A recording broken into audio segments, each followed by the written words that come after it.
Yes, here we go. A very good Sunday morning to you, my dear friends, whether you're right here in Grenada, around the world, wherever. Thank you so much for joining us for today's edition of Sundays with George Grant. Today happens to be the 25th day of August. You know, there's still people here, people who came in for the carnival. I guess flights are going to be jam-packed pulling out of the Maurice Bishop International Airport this afternoon as the stragglers make their way back home away from home, if you will. I do want to take a moment to thank all of you who dropped in to see us here over the holiday season. I say holiday season because we had two nice long weekends. Weather held up, and by the way, the weather held up beautifully. But in just a few minutes, I'm going to have an update for you on what's happening just outside, just out there in the Atlantic, a couple hundred miles east of here. Yeah, there's a system out there. His name is Dorian, Dorian. You know, when he started forming a couple of days ago, he covered a pretty massive area. And that's one of the things that caught my attention. I thought, ooh, this looks like it's going to be a biggie. Actually, it reminded me of what Ivan was like when he started. He was pretty darn big, covered a wide area. But now that he's found his way and turned into a tropical storm, the cloud shield seems to have diminished somewhat. And hang in there for just a few minutes and I'll tell you what's happening with that little baby, okay? Dorian. Folks, it's a beautiful sunny morning here in the Spice Isle, by the way. As always, a couple of minutes ago, stood on the balcony there, took a deep breath and said, thank you that I live here in Grenada. So blessed, so fortunate. Let's get into this morning's rundown, see what we got cooking here for you. We do have the buzz with a reading from the Holy Scriptures. We actually do have two readings, one at the start and one at the end of today's program. And little angel is back with us this morning. Good to see you, little angel. Thank you so much for chiming in. As far as editorials are concerned, I don't want to say we have 3 editorials, but we do have 3 pieces for you this morning. 2 are actually editorials, the regular editorials. The first from the Grenada Advocate, which is captioned, "Fight on against mosquito-borne diseases." Yeah. Don't know what the heck's happening, man, but they are back. And this time around, they brought teeth with them. Yeah. I got blitzed last night. And even sometimes they find their way into the studio here, which is pretty sterile. But for some reason, I guess it's because I leave that door open. Yeah. The new today is captioned, "Foreign Takeover of Spicemas."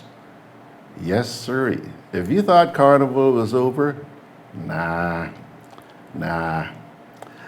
So those are the 2 editorials, the Grenada Advocate and the New Today. But then, we do have, I don't know if you want to call it an op-ed, an opinion piece, or whatever, but I do have a piece which was sent to me by someone by the name of AZAM RAHAMAN. It's captioned, "Productivity, Intuition, and Accountability." That's a mouthful if you ask me. Yeah, I thought it was an interesting piece, and I decided that I would share that with you this morning. Now, it's going to be, what's the word I'm looking for this morning? It's going to be a little bit different this morning. Much of it is going to focus on this past week's post-cabinet media briefing. Huh? Yeah. That's a lot of it has to do with that. We've actually got 3 excerpts from this week's post-cabinet briefing. But then we also have some stuff that's going to make you bust your belly this morning laughing. Yeah, we got to stay away from all the politics and all the negative things that are going on in this world. We have to find time to laugh, man. We have to find time to laugh. And we're going to do that this morning. I'm also going to be teasing you guys because I know that a lot of you who were not able to make it down for Carnival still have that deep down burning desire, deep down inside, to be here and enjoy what we who live here do. So I'm going to tease you this morning with a couple of short videos about 2 of our jaunts to the beach this past week, including yesterday morning. Let's get back to the post-cabinet briefing. The first of the 3 pieces that I'm going to play for you is captioned, "Government lauds the results of the Caribbean Advanced Proficiency Examination," or for short, better known to most of you as CAPE, the results. And you will be hearing and seeing Senator Pamela Moses, who's the minister responsible for tertiary education. All right? She was one of the people who spoke at this past week's briefing, and I pulled out her clip, and you'll hear what she had to say about the results of the CAPE examinations. All right? Then, our second piece is captioned, "Grenada wins gold in Javelin. Our swimmers are picking up steam." And there's also going to be a piece in there with a post-carnival update. Now, this time around, the person wears pants. Senator Norlan Cox. He's the minister with responsibility for culture and sports. He too appeared at this past week's post-cabinet briefing. And you'll hear what he had to say. The third and final piece from the post-cabinet briefing is captioned. You've seen it on the website. You've seen it on Facebook. Prime Minister's press secretary lectures the media corps. Yeah, man. We got admonished this past week. I think it was on Tuesday. Yeah? Yeah. And I'll have a few things to say about what you will be hearing. So what we did was we put all these things into just feature. As I mentioned, we do have some other stuff that we're going to throw in, but I didn't bother putting it up on the website because I just wanted to sort of keep you in suspense. Yeah, did I do that? Did I do that? Certainly hope I did. Okay, now, let's turn over here to my right and start saying good morning to at least some of the pilgrims who are already with us on this Sunday morning. And the winner this morning, you know, it's a race every morning, eh? Not only on this program, but on the Good Day Grenada. It's a race to see who's going to be first to log in. Well, the prize this morning goes to none other than Mr. Chester Simon, and he is out there in Zurich, Switzerland. And once again, our buddy, Peter Bishop, has to settle for second place.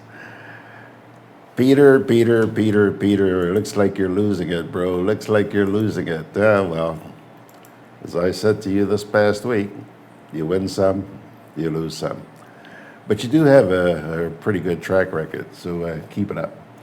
Fitzroy Adams is saying good morning, so is Anthea, and she says it's raining out there in Decatur in Georgia. I think that's the way you should pronounce it, Decatur, D-E-C-A-T-U-R, or Decatur. That's in Georgia. Kipling Francis is asking you folks to share, and there is good old Margaret. Well, Margaret, nice to see that you're back home, and looking forward to having you here. Margaret was with us here in Grenada this past week, and went back up to the United States yesterday. I think she got in there last night. And as a result, we haven't been seeing too much of her, but I do understand she's been really, really preoccupied. But it was really good to see you, kiddo. Claude Pudna is saying, good morning to you, Mr. Grant and class. It's a glorious day. Give thanks. Amen, boy. That's how I opened my eyes this morning, giving thanks. Always do.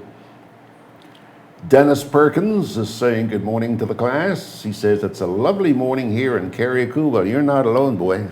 That beautiful weather has spilled over all the way down here to us in St. George. He says, I've just seen some pictures from the Notting Hill Carnival in London. The Jab have arrived. I wonder what they make of them over there. I don't know. Seems like they're infiltrating just about all of Grenada's major tourist markets because the Jab's a big thing for pure Grenada. Oswin Lewis is saying good morning, and she's referring to us this morning as beautiful people. Thank you, Oswin. Kathleen Thomas is saying happy Sunday to everyone. Arthur Langine says it's cool in Brooklyn and a happy Sunday. Well, Arthur, boy, you ought to see the weather we have down here. Eat your heart out. Isaac Opie Joseph says, good day, George and class, and a very pleasant week to all. Is there anyone who will make a citizen arrest of the one who started the cell phone gate scandal of wastage of taxpayers' money? Okay, George, let's make a big laugh at Dorian, who is saying he is coming at us. Just maybe we can laugh him off course. Not a bad idea, Opie, but I don't think you really have anything to worry about as far as this kid's concerned. Ernesto Jose, good morning, Gigi and families. Welcome Education Sunday. Today we celebrate Grenadian Day in Brooklyn. Well, have a good celebration, Ernesto. Jennifer Myers is saying good morning, and she hopes that we have a blessed and wonderful day. You know, Jennifer, I can feel it in my bones. It's going to be a good day. It's going to be a good day. Let's just hope that everything works the way it should. And so far, so good. But don't want to speak too soon. Yeah, so far, so good.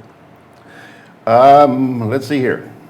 Gem FM, the Sheriff Khalees says, good morning, Brother George Grant, and all present viewers and those that will be on later. Blessed day to all. Thank you very much, Gem. Keep up the work.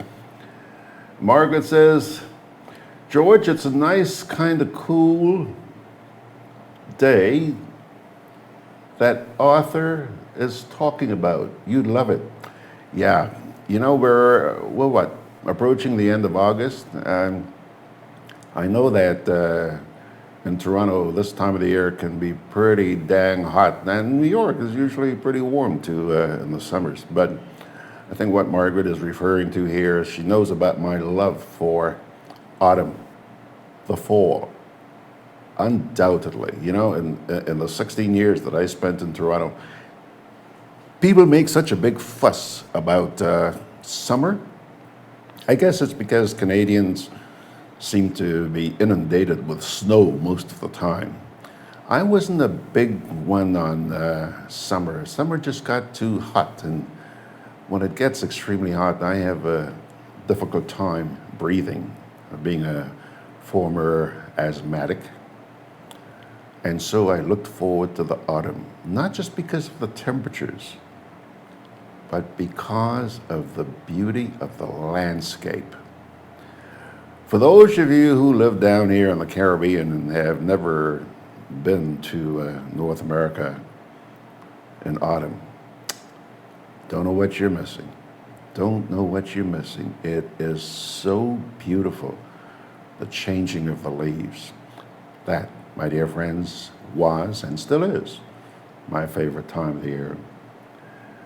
Ernesto says, beautiful day in Brooklyn, nice weather for Grenadian Day. Yeah, well, you guys have a good time. He says it's cool at night, but sunny in the daytime. Yeah, well, make the most of it, folks, because just around the corner is a guy who we affectionately refer to as Old Man Winter. Huh? Yeah, all right. So it may not be there yet, he may not be there yet, but he's coming, he's coming. Let's take our first little break here now, and then we'll come on back and chat a little more.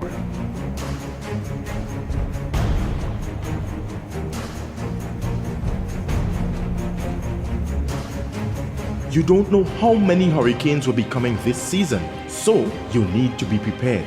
At Hubbard's Hardware and Building Supply departments and Food Fair supermarkets, everything from canned foods, flashlights and batteries, to plywood, tarpaulin, lanterns, roof repair kits, water tanks, etc. are available.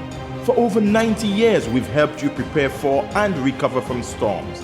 Hubbard's Hardware, Food Fair supermarkets, and the Grenadian General Insurance, an integral part of your hurricane preparedness plan. Studying too hard about back-to-school expenses? Co-op Bank is making back to school as easy as 1, 2, 3. Enjoy competitive interest rates, affordable monthly payments, speedy decisions on applications. Come in and apply today.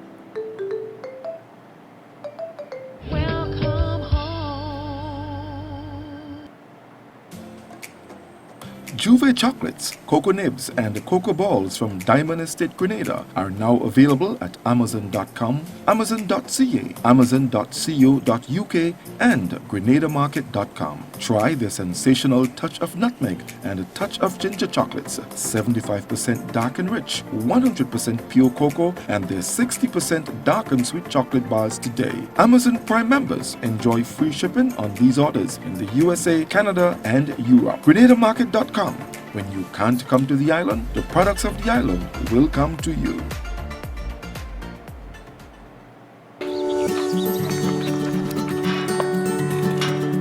Good morning, Grenlek Meter Reader. Morning, Mr. Meterman.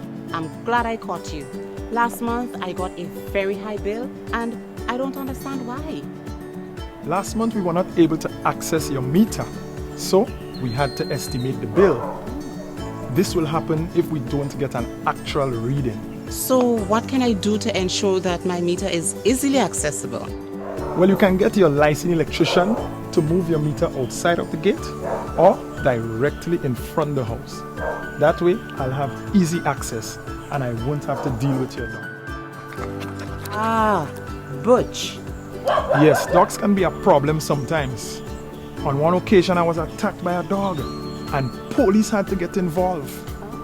Customers who don't want to cage or tie their dogs should really move their meter and make it easily accessible.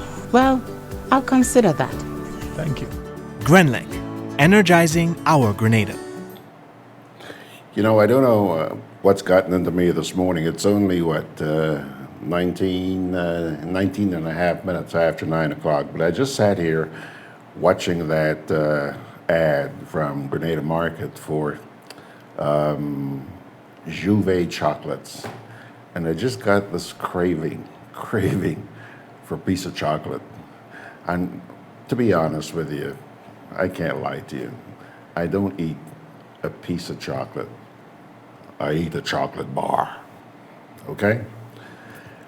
Since I don't have any chocolate here this morning, I guess when I get through the program today, I will have to suffice for strawberry shortcake. And yes, I wouldn't be surprised if she jumps all over me and starts doing a tap dance on my head. You gotta watch your diet. You gotta watch your diet, damn it. Yeah, Mark's probably gonna give me a little lecture. Don't be surprised if you see that showing up here.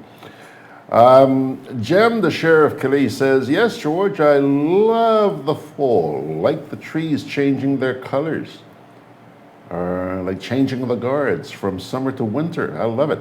Amen. You understand exactly where I'm coming from, fella. You know exactly where I'm coming from. I can't tell you how many hundreds of dollars I have spent on buying film. Back in those days, we didn't have the digital cameras that we do today, so you had to go out and buy these rolls of Kodak film, and then you had to take them in to be developed and all of that, you know. But it was worth it because I collected hundreds and hundreds and hundreds of film of the countryside, not just driving around the countryside on a weekend like this, you know, Sunday morning, take off very early and drive out into the rural areas where these colors are at their best. And there are times I would actually take a small airplane and fly over the landscape and take those pictures from the air. Oh, wow, wow, wow. Enjoy, Gem FM, enjoy. Mickaman Alexander says, good morning, George, and all those listening. Have a great Sunday. Well, the same to you too, Mickaman. And welcome. Now, pilgrims, let's get down to brass tacks. We're going to begin, as we always do, with the buzz. And of course, first part of that is a reading from the Holy Scriptures. Both hands are skilled in doing evil. The ruler, listen to this carefully, the ruler demands gifts. The judge accepts bribes. The powerful dictate what they desire. They all conspire together. The best of them is like a briar, the most upright, worse than a thorn hedge. The day of God visits. The day God visits has come. The day your watchmen sound the alarm. Now is the time of your confusion. Do not trust a neighbor. Put no confidence in a friend. Even with the woman who lies in your embrace, guard the words of your lips. For a son dishonors his father, a daughter rises up against her mother, a daughter-in-law against her mother-in-law. A man's enemies are the members of his own household. But as for me, I watch and hope for the Lord. I wait for God, my Savior.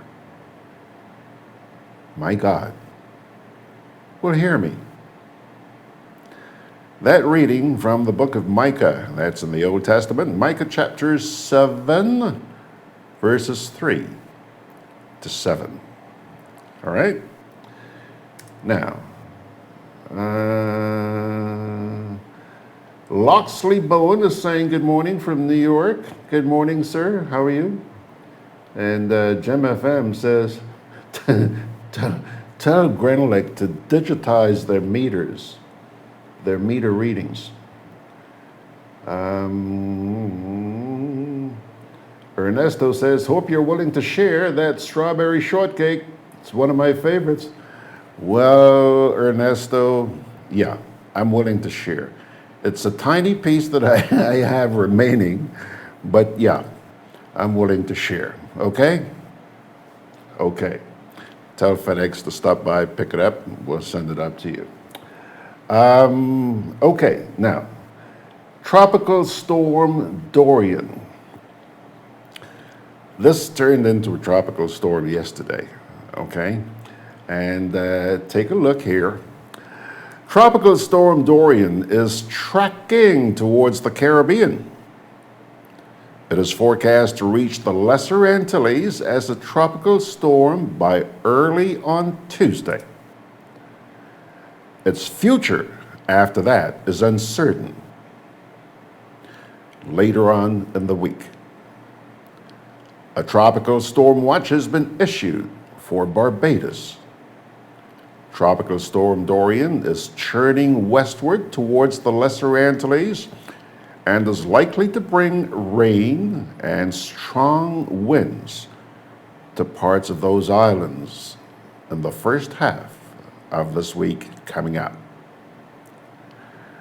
On its predicted path, Dorian will approach the Lesser Antilles by late on Monday or early on Tuesday. Though exactly where the center tracks remains uncertain. Dorian continues to be a rather small tropical storm, and that makes its intensity forecast uncertain. The most apparent threat that Dorian will bring is heavy rainfall, but at least a narrow stretch of the Lesser Antilles could get damaging winds near where Dorian passes through. Dorian could approach the islands as a strong tropical storm or a low-end hurricane, but wind impacts will vary greatly from one island to the next due to the small size of the system. Tropical storm force winds may approach Barbados by later on Monday night. Yeah, that's tomorrow night. And the rest of the Windward Islands by early on Tuesday. Flooding rainfall is possible near where the storm tracks through the Windward Islands. Rainfall totals of 2 to 4 inches. And locally, you may find some areas getting as many as 6 inches. And that is possible in the Lesser Antilles. All right? So, I don't think, please, when people hear storm, they think Ivan. I don't think too many people have forgotten about Ivan. This ain't no Ivan, okay? Please, it's not. But we still need to be alert, on guard. All right? Now, Little Angel. Yes, sirree. We get to Little Angel. It's 28 minutes after the hour. Here's what she says this morning. It is known and accepted that politicians leave private life when they elect to serve as public officers. And it is necessary that they understand the difference in order to avoid acting as if they don't.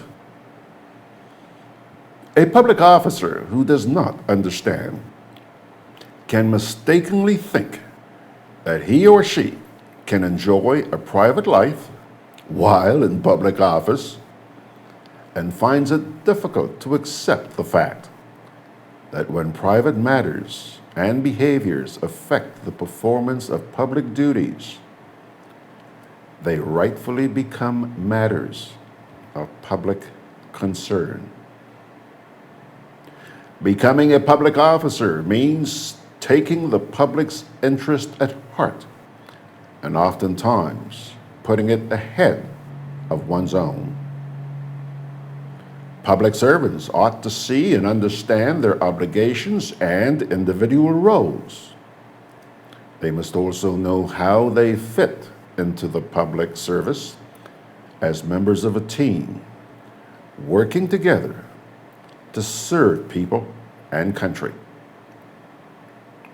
Leaders in the public service have their roles, and so do team members. Separation. Hello. Okay. Hello. You can wait for a minute. Yes. Separation of these roles is necessary. They should be understood and practiced. A lack of understanding can have undesirable repercussions. Public service attracts public scrutiny, and if that scrutiny cannot be managed effectively, it may be time to choose a private practice which allows for more private life. It is also argued that the government, which includes the public service, must collaborate with the private sector and civil society in making nations more equal and sustainable. In societies such as Grenada's, where the government has no opposition and is in full control, there's a need for the private sector and civil society to become more proactive in ensuring that the public service contributes to the quality of life of the people. It is also absolutely necessary for Grenadians to see and appreciate the need for conversation and information sharing, particularly in a seemingly one-party state.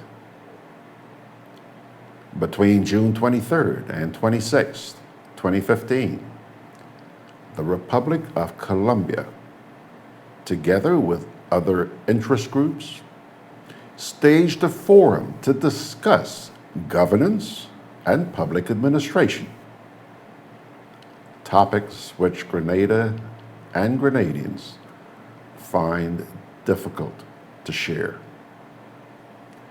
Grenada and the world must begin to rid itself from recognizing only the efforts of individuals, such as CEOs, heads of government, and others in leadership positions. No one CEO or leader alone gets any job done or does all that is necessary to achieve goals, whether in the private or public sector. At no time it is ever a one-man's job, and as a result, it should never be a one-man's exaltation. Team members are as important as leaders.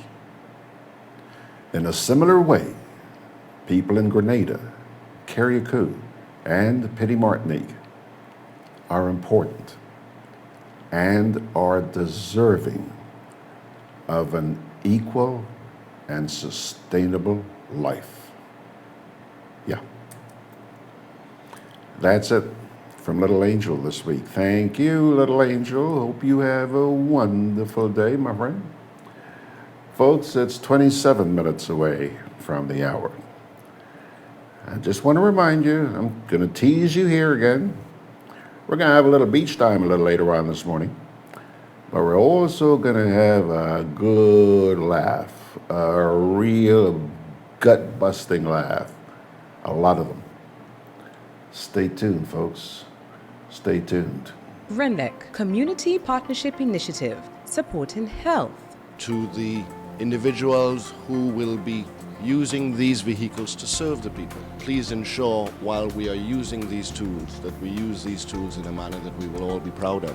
To GRENADAB, a long-standing partner with us, a true testament of what can happen when private and public sector work together for the benefit of the people. GRENADAB, energizing our community. Studying too hard about back-to-school expenses? Co-op Bank is making back to school as easy as 1, 2, 3. Enjoy competitive interest rates, affordable monthly payments, speedy decisions on applications.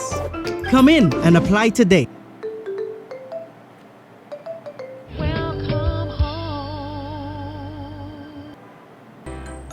Can I have a chicken lunch, please? Large. Real nice today. I don't want that. But you just asked for a chicken lunch. I don't have problem with the lunch. Afraid the container. What is the problem with it? These styrofoam containers, they don't good for the environment. They shorten with life. What foolishness you telling me? So what you want me to use? Put my food in this. Where you get that?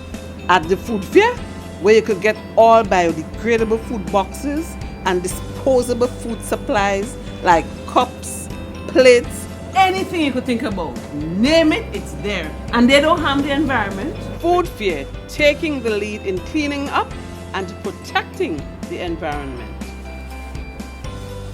Hey, like you take me advice, you get in your biodegradable food supplies. Well, girl, I supporting who supporting the environment. That is why I shop in at food fair. Food fair, where you can fill your baskets without emptying your pockets. Products distributed by Hubbard's agency, Kirani James Boulevard. All right. By the way, little angel, I hope you're still there because Ernesto says you're right on point. Always, little angel, and he wants you to keep on writing. Okay. Well, my dear friends, it's now 24 minutes away from the hour, and it's about time that we get right into the first of our editorials. And this one comes to you from the Grenada Advocate. All right?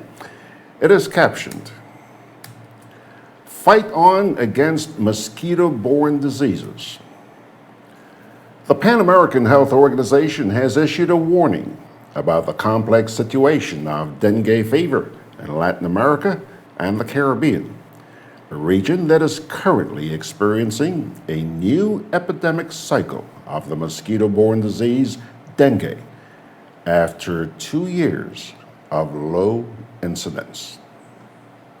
According to PAHO, dengue is an infectious disease caused by the dengue virus. The infection can be asymptomatic or show with a broad clinical spectrum that includes serious and subtle ways of expression. We now all know that the Aedes aegypti female mosquitoes are the main source of dengue transmission. PAHO notes that, and I quote here, "These species bite during the day, with the most active feeding period 2 hours before and after dawn or dusk. The mosquito bites an infected person and ingests blood with the dengue virus, which incubates in the mosquito for a period of 8 to 12 days, after which the mosquito begins to transmit the virus by biting others. The newly infected person may have symptoms after 5 to 7 days of infection," unquote. That said, let us now take note of the comments made recently by Dr. Marco Espinal, Director of PAHO's Department of Communicable Diseases and Environmental Determinants of Health, who suggests that, quote, "the region is experiencing a new epidemic cycle of dengue with a notable increase in cases," unquote. He meanwhile points out that the climate, environmental management, and the mosquito's capacity to adapt may have caused the situation to increase in complexity. It has also been noted that another characteristic of the current epidemic is that children under the age of 15 appear to be among the most affected. And according to Dr. Espinal, this may be due to the fact that their age means that they have been less exposed to the virus in the past and may therefore lack immunity. Given the above, PAHO is urging communities and all sectors of society to work together to eliminate mosquito breeding sites, particularly those around the home. According to Jose Luis San Martin, PAHO's regional advisor on dengue, dengue is a domestic and community sanitation problem. He advises that the most effective way to combat it is to eliminate its breeding sites in order to prevent the mosquito from reproducing. Because without mosquitoes, there would be no transmission of dengue. By now, Grenadians should be aware of what is needed to reduce the likelihood of mosquitoes breeding on their premises. We've all heard countless times of the need to look for breeding sites in water drums, old tires, discarded buckets, and other containers such as vases, flower pots, bottles, and so on. Once you have good domestic sanitation and you are aware how to prevent mosquitoes from breeding, it can quite easily be done. However, too often, homeowners and business owners have a laid-back approach to this whole issue until the authorities signal the need for action. More can certainly be done by Grenadians on a whole to beef up their premises against the Aedes aegypti mosquito. And this starts by ensuring that any mosquitoes of this breed cannot multiply. We can then take precaution against the Aedes aegypti mosquitoes that surface through the use of repellents, the wearing of light-colored long-sleeve shirts and long pants, and also ensuring that rooms are fitted with screens to prevent mosquitoes from entering. So, let's do our part to ensure that we do not contribute to any rise in dengue-related cases or any other mosquito-borne disease, for that matter. That, Pilgrims, is the editorial which appeared in this past week's edition of the Grenada Advocate. Let me take a look. Jackie O, good morning, Jackie. Good to see you. Sawandi Fabio Sam says, he says he has his football on mute to listen in. Oh, you're so kind. Thank you very much, Sawandi. Rhonda Batiste is also checking in. And as always, Peter is saying hi to his good friend, Jackie Hill. All right, Pilgrims, break time, and then we'll come back with that piece from AZAM RAHAMAN. Juve chocolates, cocoa nibs, and cocoa balls from Diamond Estate Grenada are now available at Amazon.com, Amazon.ca, Amazon.co.uk, and GrenadaMarket.com. Try their sensational touch of nutmeg and a touch of ginger chocolates, 75% dark and rich, 100% pure cocoa, and their 60% dark and sweet chocolate bars today. Amazon Prime members enjoy free shipping on these orders in the USA, Canada, and Europe. GrenadaMarket.com. When you can't come to the island, the products of the island will come to you. GRENLEC Community Partnership Initiative. This is not the first time that GRENLEC, through the GCPI, has responded positively to TAMCC. and we are always appreciative for the support.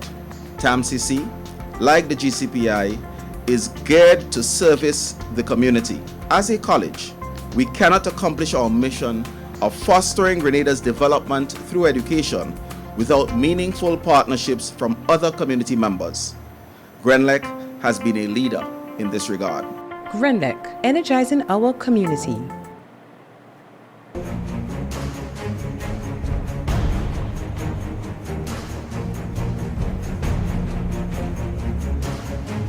You don't know how many hurricanes will be coming this season, so you need to be prepared. At Hubbard's Hardware and Building Supply departments and Food Fair supermarkets, everything from canned foods, flashlights and batteries, to plywood, tarpaulin, lanterns, roof repair kits, water tanks, etc. are available. For over 90 years, we've helped you prepare for and recover from storms. Hubbard's Hardware, Food Fair supermarkets, and the Grenadian General Insurance, an integral part of your hurricane preparedness plan.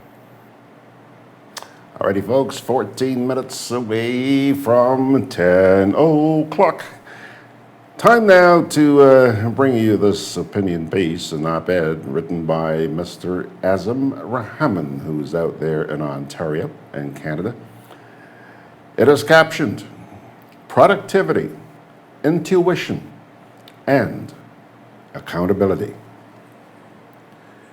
If we were to measure how we compare to other countries, what can be said about the levels of productivity in the state of Grenada? Taking a close look at what obtains in agriculture, where in some parts of the country, daily paid workers still receive $30 a day, $150 a week, $600 a month. Where do we go from here? Allow the cycle to repeat itself? Or call upon our good friends to bring in a host of their specialists to show us how to improve our productive skills, to grow more in order to feed the nation, whilst lowering the import food bill, which will result in the retention of our limited foreign exchange resource. In Taiwan, though we may not be on enviable terms, since the switch, one could hardly find land on which to plant. It's all taken up, and they work the lands from daybreak to sunset. Not maybe, but a page may be taken from other offshore agricultural successes that can bolster ours if an informed and genuine effort is made. It is true that honest intentions will be a prerequisite, but not only intentions, for they can change midstream. Imagine, not very long ago, there were supplies of green bananas being imported from St. Vincent, which they will attribute to some sort of strange weather condition. What of our rivers, though small, many of which run all year round? Granted, the cost of electricity is exorbitant comparatively.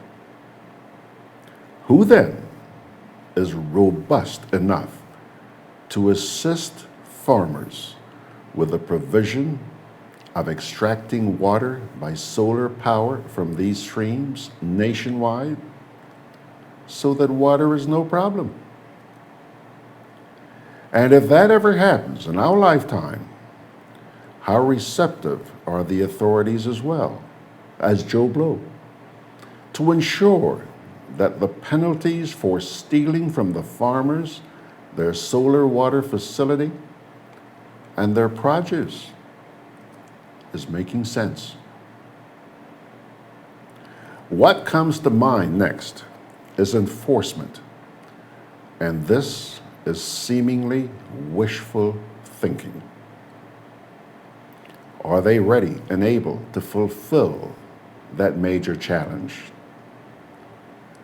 For many enforcers in the spice aisle are in fact upholders of predial larceny crimes. For it is quite easy for them to turn a blind eye, as was experienced many times on the Western Front. There are many toothless tigers in very important positions, earning big money. Are they functioning rather effectively for the perks which come with a job? What about the joyrides? And if the question is asked, who is permitted to fly first or business class at 6 times the price of a coach ticket? That is an out-of-bounds question. Money seems not to be a problem so long as the elite are afforded what is due to them. $118 million is a hell of a lot of money. And with no opposition, who can say for sure where it will go? And what of special accounts already existing and those soon to be created as blindfolds? Many folks did not have a clue that the new normal is using public funds for the supply of white goods, windows, doors, plywood, and lumber to party faithfuls, whilst the rest of the population remains in a state of inertia. Yes, the truth offends. But when it has to be said, you can't put a paper bag over your mouth. You just have to say it, whatever the consequence. For somewhere it is written, "In God we trust." That, folks, is a piece which was written by AZAM, RAHAMAN, and submitted to us last night. Thank you, sir.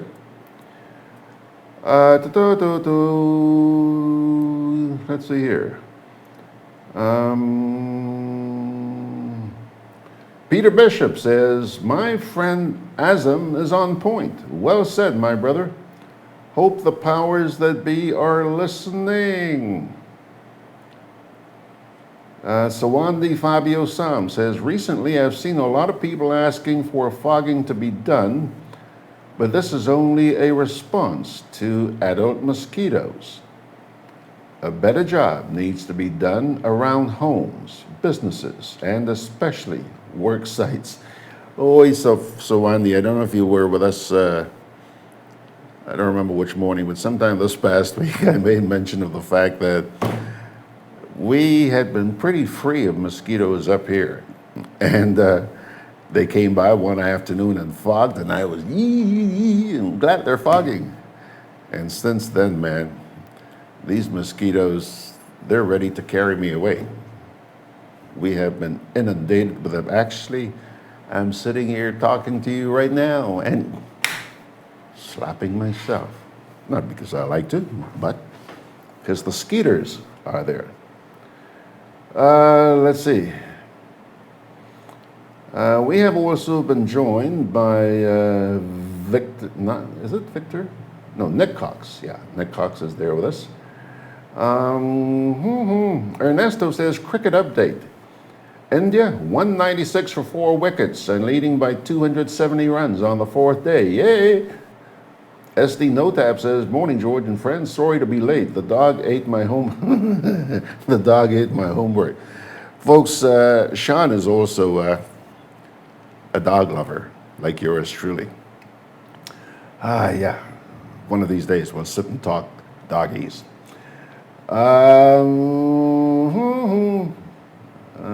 Deborah, hello there, Debbie. She's saying, sorry, missed your show this morning.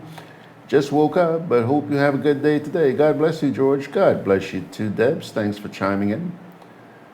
And, okay. Well, folks, 5 minutes away from the hour. We've now had 2 editorials, if you will. And just a wee bit, your final, which will be coming to you, as always, from the New Today. GRENADAB Community Partnership Initiative, supporting health. To the individuals who will be using these vehicles to serve the people, please ensure while we are using these tools that we use these tools in a manner that we will all be proud of. To GRENADAB, a long-standing partner with us, a true testament of what can happen when private and public sector work together for the benefit of the people.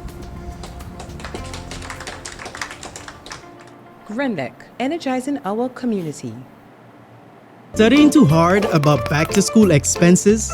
Co-op Bank is making back to school as easy as 1, 2, 3. Enjoy competitive interest rates, affordable monthly payments, speedy decisions on applications.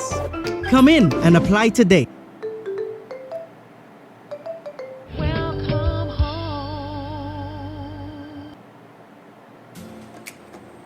Juve chocolates, cocoa nibs, and cocoa balls from Diamond Estate, Grenada are now available at Amazon.com, Amazon.ca, Amazon.co.uk, and GrenadaMarket.com. Try the sensational touch of nutmeg and a touch of ginger chocolates, 75% dark and rich, 100% pure cocoa, and their 60% dark and sweet chocolate bars today. Amazon Prime members enjoy free shipping on these orders in the USA, Canada, and Europe. GrenadaMarket.com.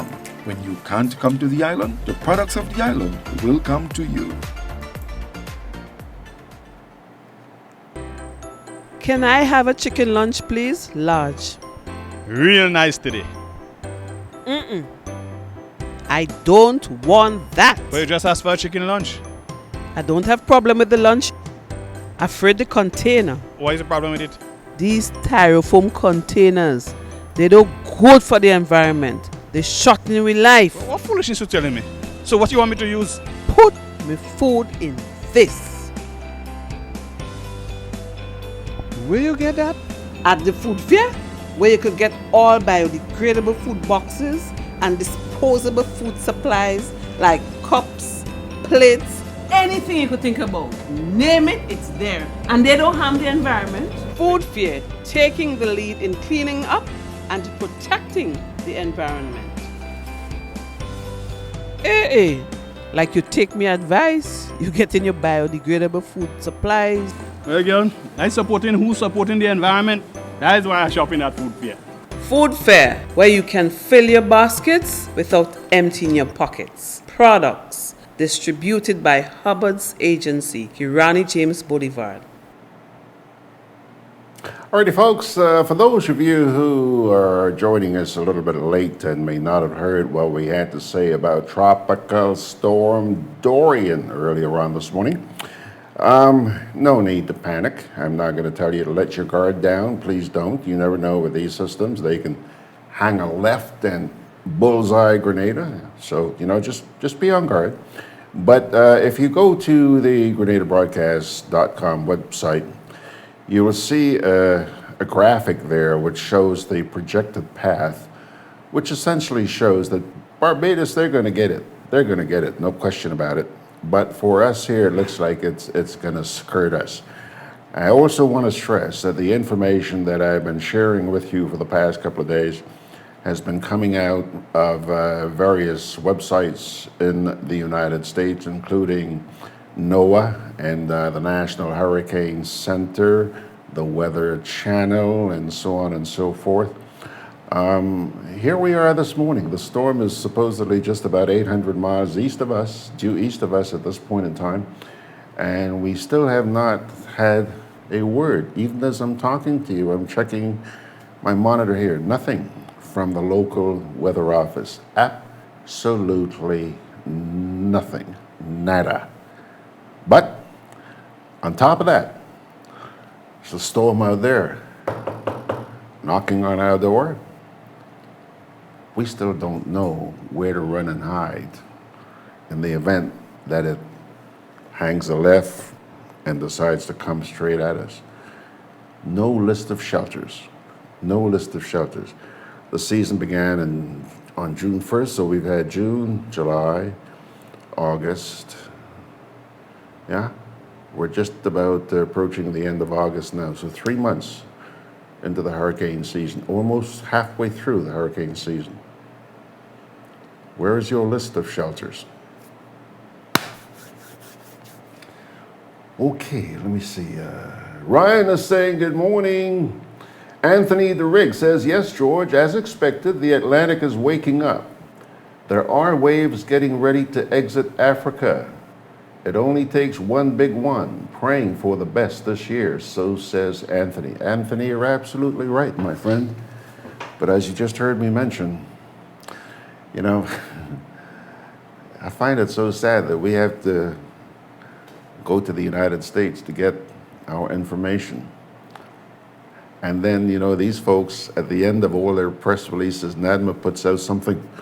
NADMA is the official source. Oh, God. Pilgrims, 1 minute after the hour. Let's get to our final editorial for today, which comes to you from the New Today. It is captioned, Foreign Takeover of Spicemas. There we go. A police probe ordered by Acting Commissioner of Police, Edwin Martin, into allegations that some persons paid thousands of dollars to a particular foreign-based outfit for costumes to take part in Spicemas 2019 and were duped, has opened up a Pandora's box in Grenada.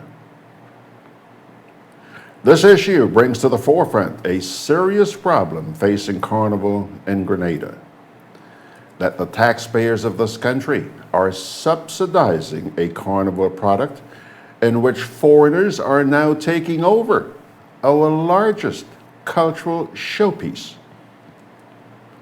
The New Today has spoken to some of the affected persons who suffered at the hands of the faceless costume sellers on the internet, and found out that the average cost of a costume was $600 US, and at the high end, approximately 3,000 EC dollars a piece.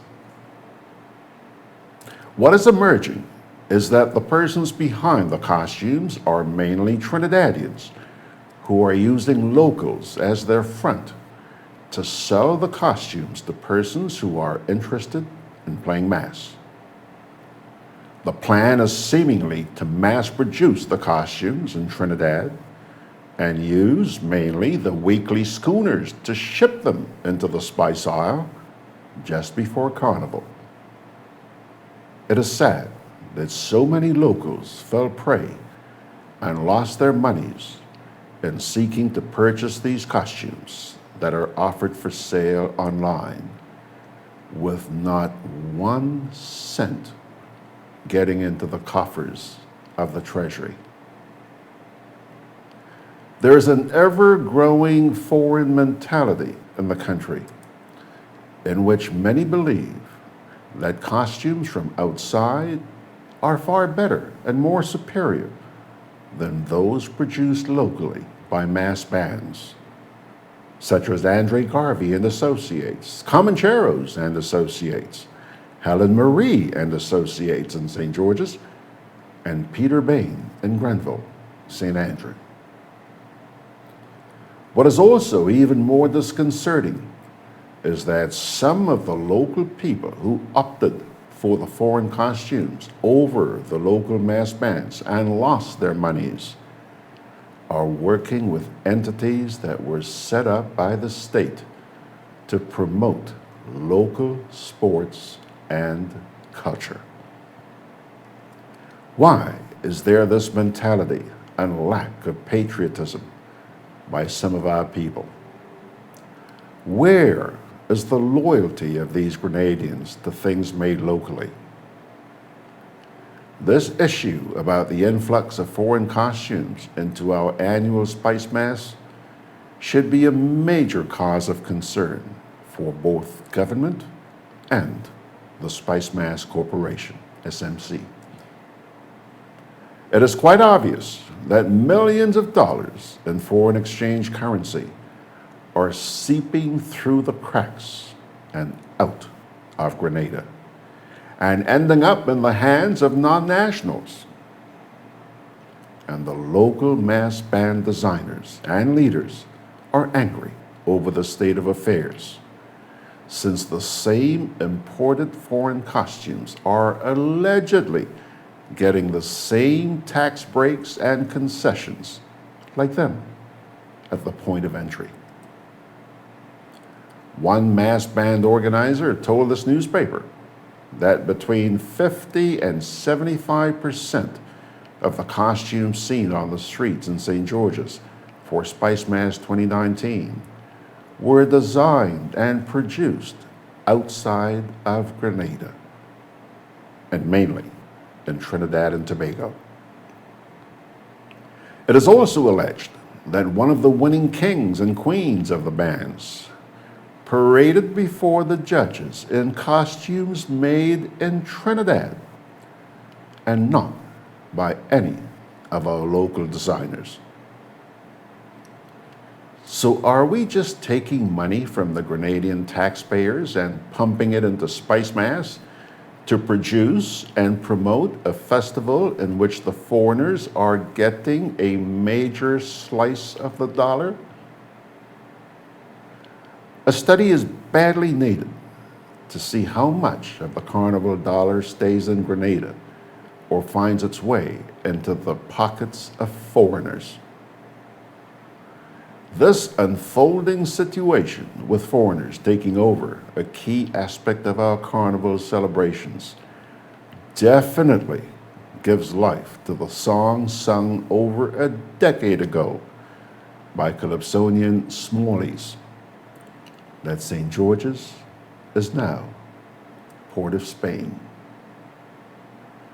The Calypsonian was referring to the growing control of the financial sector in Grenada by big businesses from Trinidad due to their purchase of two state banks, RBTT and Republic Bank Grenada Limited, as well as the sale of the Grenada Broadcasting Network, GBN, to a foreign media group involving Trinidadians, and the building of the first national stadium at Queen's Park by contractors from Trinidad.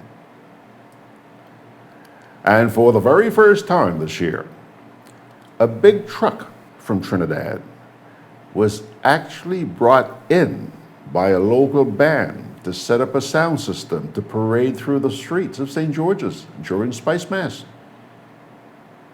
This newspaper is not suggesting that Grenada should think about imposing a ban on foreign trucks from coming in for Spicemas, but a local group to step up to the challenge and fill the void. The New Today is looking forward to the conclusion of the probe by the Royal Grenada Police Force into the costume affair, since the financial transaction between the buyers and sellers did not take place on local soil. However, more importantly, are the reactions of government and the SMC to protect and safeguard the Spicemas brand, which is taking a massive beating on the social media platforms over the costume scandal. SMC can no longer be seen as promoting what should really be an authentic Grenadian product and allow it to be taken over in the end by foreigners. Lastly, is the Prime Minister and Minister of National Security concerned that the mass influx of these foreign costumes could create a major security risk for us in terms of the drug trade, especially from neighboring Trinidad and Tobago? That, Pilgrims, is the editorial which appeared on Friday in the New Today.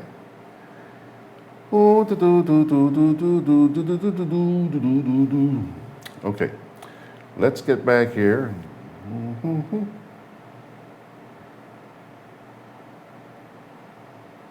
Ryan says he hopes that Dorian does not visit Grenada. Dennis Charles says, morning, my friends, stay good. Continue the work you are doing. There's need for change in Grenada. Hey. Anthony DeRigg said, Ryan, a jog to the south can make a difference. Yeah, you know, boy, I think it must have been about 1987 or 1988. I used to do the television news up at Discovery Television, Montjalou. And there was a storm coming, and throughout the early part of the day, we breathed a sigh of relief that, it seemed to be going to the north of us. And just before news time that evening, we got word that it had hung a left and decided to head towards Grenada. I'll never forget that, never forget that. So yes, Anthony, these things do jog, as you say, turn. Ernesto Jose says, where's the shelters, Grenada? Hey, Ernesto, they really do care about you, don't they? Dennis says, I will have to get back into some politics, even though I promised to stay away. Enough is enough. Dennis, I am not sure. In fact, I'm convinced that partisan politics is what has us where we are today. We don't need more politics. It has ruined us, ruined us. What we need is some movement that's willing to put God first. In other words, let's get right back to the preamble of our Constitution. Grenada is founded upon principles which acknowledge the supremacy of God. I didn't make that up. Check it out. Preamble of your Constitution. So yeah, God and Grenada first. And forget about the partisanship. It has screwed us royally. And who allowed it? Ask yourself that question. Who allowed it? You know, maybe starting already, and maybe in the coming weeks and months ahead, you may have a defense in saying, well, I'm not responsible. Because nowadays, it seems like an election, the results of an election, do not necessarily reflect the will of the people. Ever heard of something called Cambridge Analytica? Huh? Hello?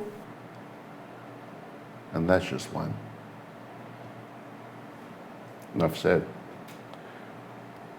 Michelle Bain says, shameful, something needs to be done to close this loophole. I guess she's referring to the carnival issue. Isaac says, please, Mr. Martin, there's a more pressing matter due for investigation that our government funds, which went down the drain by irresponsible government agents at all levels, and are you allowing them to repay without prosecution? Your officers prosecuted Mr. Beggs, whose who is doing time at Her Majesty's prison. Are you going to look the other way at those in government?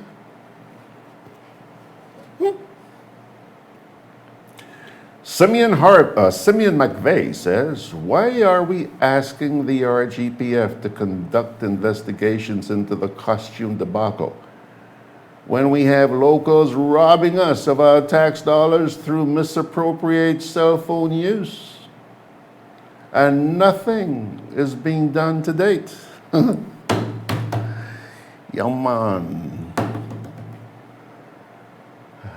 Isaac says, don't go day, Dennis. At least somebody still has a sense of humor. You got to, you got to. And that's why I'm going to play some humor for you a bit later on in the program this morning. Okay, so let's see now. Where's the clock? One there, one here. 16 minutes after 10 o'clock. Now, we have taken care of the editorials. Time now to get into some stuff from the post-cabinet briefing this past week. The first piece comes to you from Senator Pamela Moses. As government lauds the results of the Caribbean Advanced Proficiency Examination, better known as CAPE. This was on Tuesday morning. Here's what she had to say. The T.A. Marichaud Community College, Grenada and Carriacou campus, the analysis I would like to share with you for the CAPE, Caribbean Advanced Proficiency Examination, the results for 2019. For the Grenada campus in Tantine, it is to be noted that in the 2019 exam, there was an overall pass rate of 94.43% this year. This is an increase of 11.18% over last year's. We commend the staff and students at the TAMCC for such a great improvement. In CAPE, there is Unit 1 and Unit 2. I would like to now report on Unit 1, CAPE 2019. The percentage pass in CAPE Unit 1 was 93.13% this year, as compared to 80% in 2018. Now, this is an increase of 13.13% in the performance of CAPE Unit 1 in 2019. The results show that there were 91 grade 1s from 19 subject areas, as compared to 56 grade 1s last year from the same 19 subject areas. So again, we're seeing tremendous increase in the performance by the T.A. Marichaud Community College. Now, out of the 11 units, subject units, we had 100% grade 1 passings, 100%. For Unit 2, CAPE Unit 2, the percentage pass this year was 96.99%, as compared to 88.39% in 2018.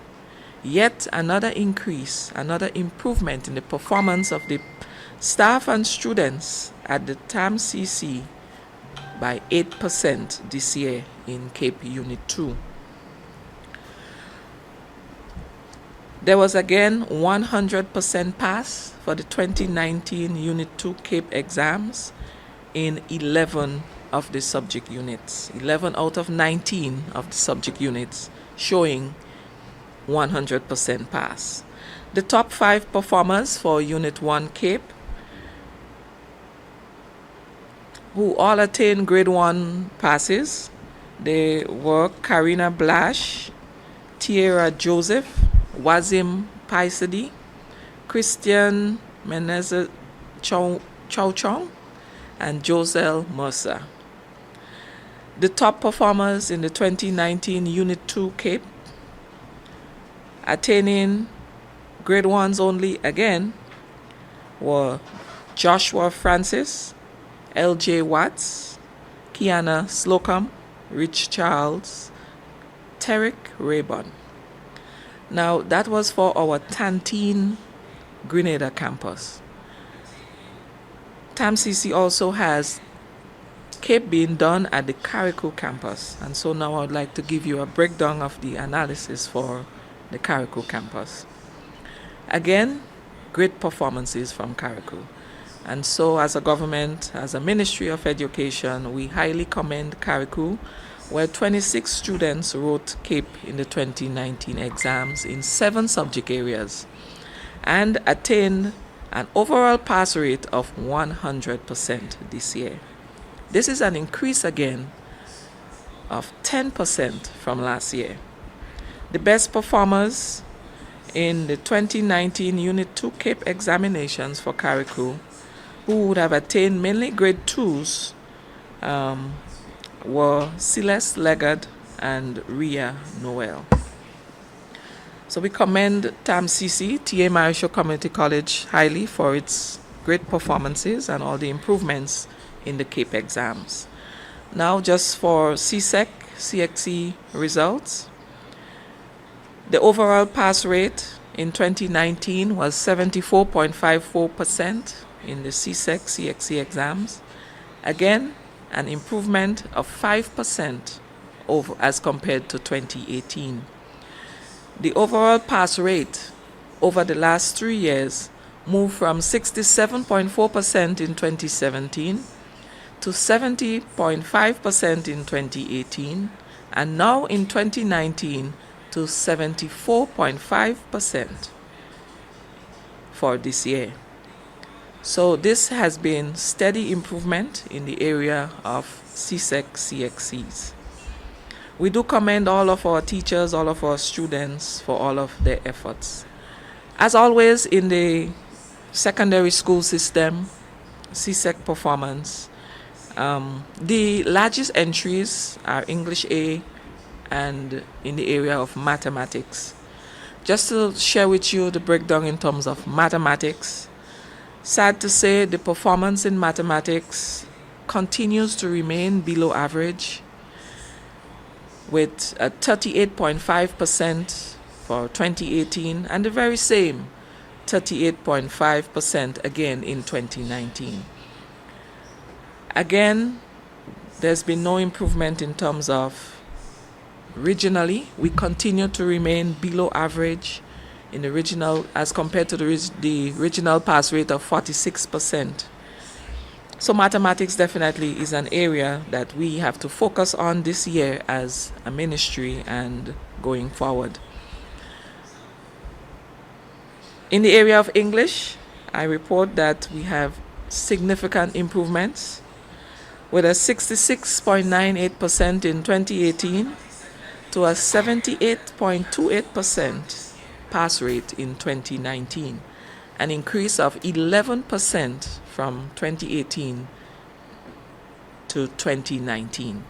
So we commend our teachers, our principal, our Ministry of Education, workers, curriculum officers, education officers, everyone who would have contributed to this significant improvement or the steady improvement in English A in the CXE CSEC examination.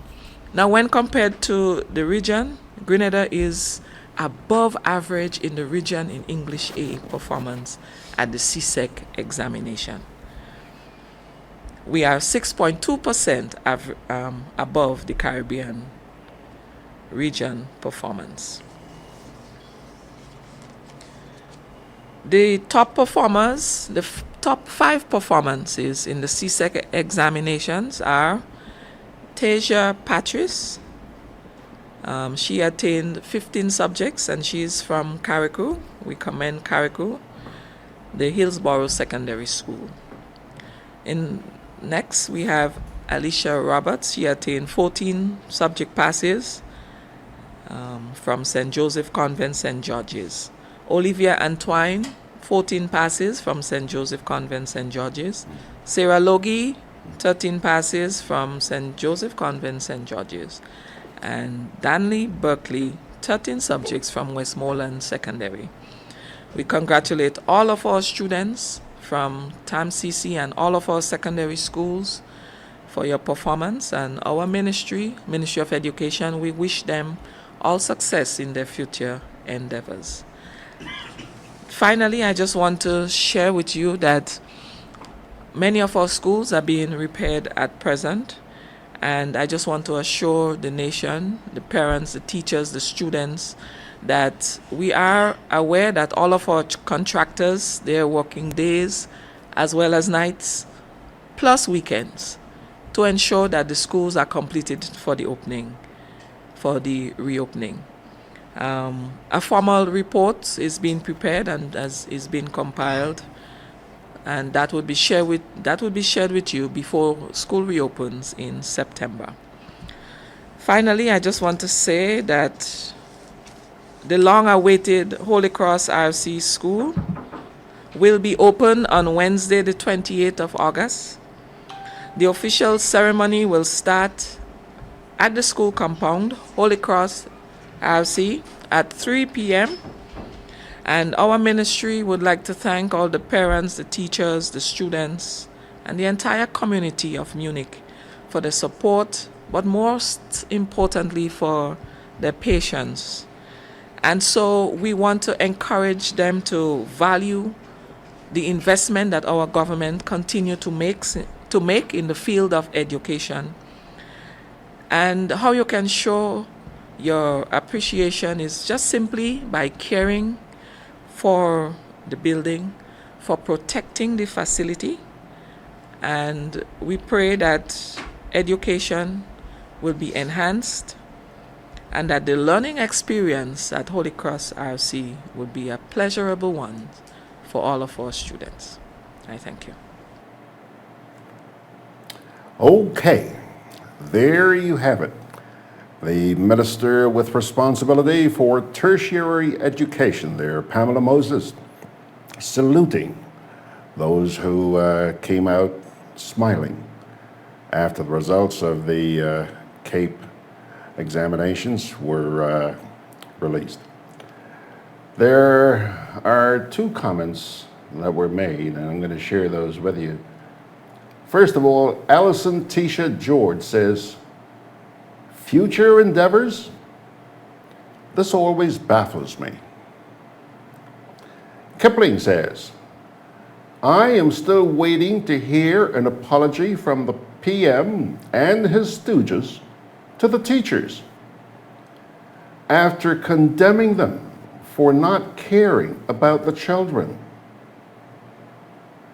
So the stone the builders rejected became the head cornerstone. Oh, what hypocrites. Showing plastic smiles now, taking credit as usual. Yeah, I think Grenada remembers, Kipling. Grenada remembers. We do have good memories. All right. It's now 28 minutes after the hour. Quick break, and then we'll come back, and you'll just find out how well we've been doing in athletics and swimming, and also get a post-carnival update from the Sports Minister, Sports and Culture Minister, Senator Norlan Cox.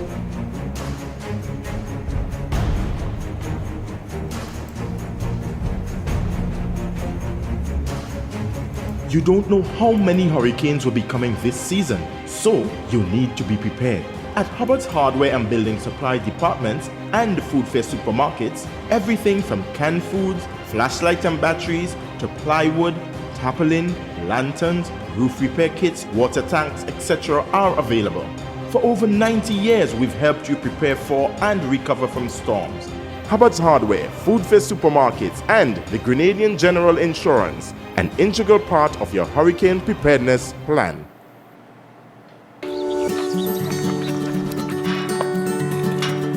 Good morning, Grenlec meter reader. Morning, Mr. Meterman. I'm glad I caught you. Last month, I got a very high bill, and I don't understand why. Last month we were not able to access your meter, so we had to estimate the bill.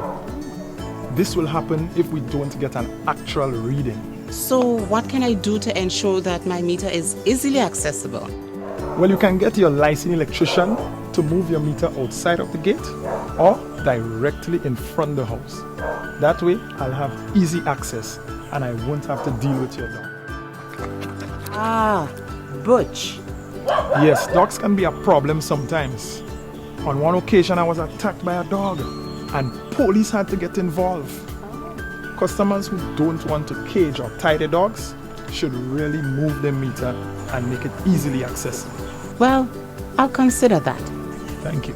GRENLEC, energizing our Grenada. Juve chocolates, cocoa nibs, and cocoa balls from Diamond Estate Grenada are now available at Amazon.com, Amazon.ca, Amazon.co.uk, and GrenadaMarket.com. Try the sensational touch of nutmeg and a touch of ginger chocolates, 75% dark and rich, 100% pure cocoa, and their 60% dark and sweet chocolate bars today. Amazon Prime members enjoy free shipping on these orders in the USA, Canada, and Europe. GrenadaMarket.com. When you can't come to the island, the products of the island will come to you.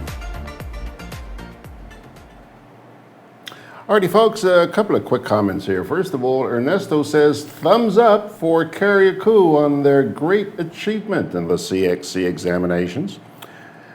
And I think we will join you in offering those kudos, Ernesto. And I haven't seen this guy in a while. Clive Devers. Hello, Clive. He says he's enjoying our show this morning.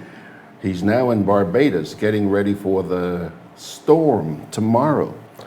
Clive, hey, listen, man, beautiful sunshine down here. Why don't you just hop on over, jump on one of those puddle jumpers and get down here? When are you coming to see us again, Clive? It'd be nice to see you guys. Is Jackie with you? Come see us, Clive. Come see us. We miss you.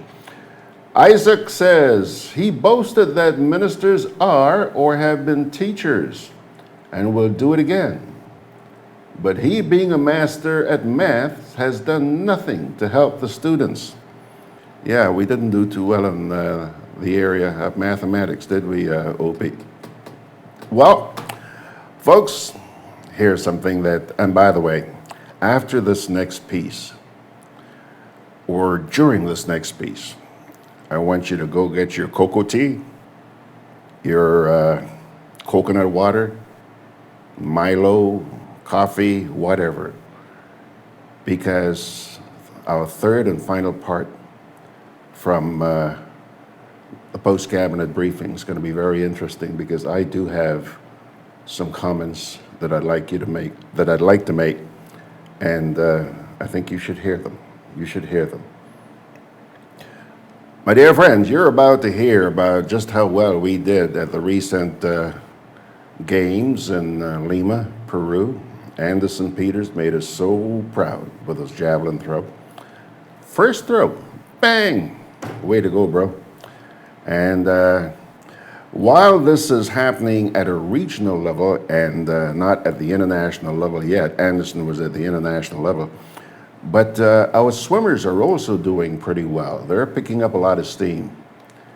And the third part, or the third area that's going to be discussed in this piece coming up, is about an update, post-carnival update, okay? The person you're about to watch and listen to is none other than Sports and Culture Minister, Senator Norlan Cox. Importantly, Anderson Peters, who would have attained a record-breaking gold medal in the javelin throw at Pan Am Games. We want to recognize that and congratulate him and the staff, coach, all the associations, all the stakeholders who have contributed to this success. We recognize that he has continued to perform, he has continued to improve, and we expect greater things from him as he continues to prepares for the 2020 Olympics. I know that he's also preparing for the World Championship Games will be taking place in Doha coming up in early October, I think from the 2nd to the 6th of October. Also, special mention must be made of Lyndon Victor, who got silver in the decathlon.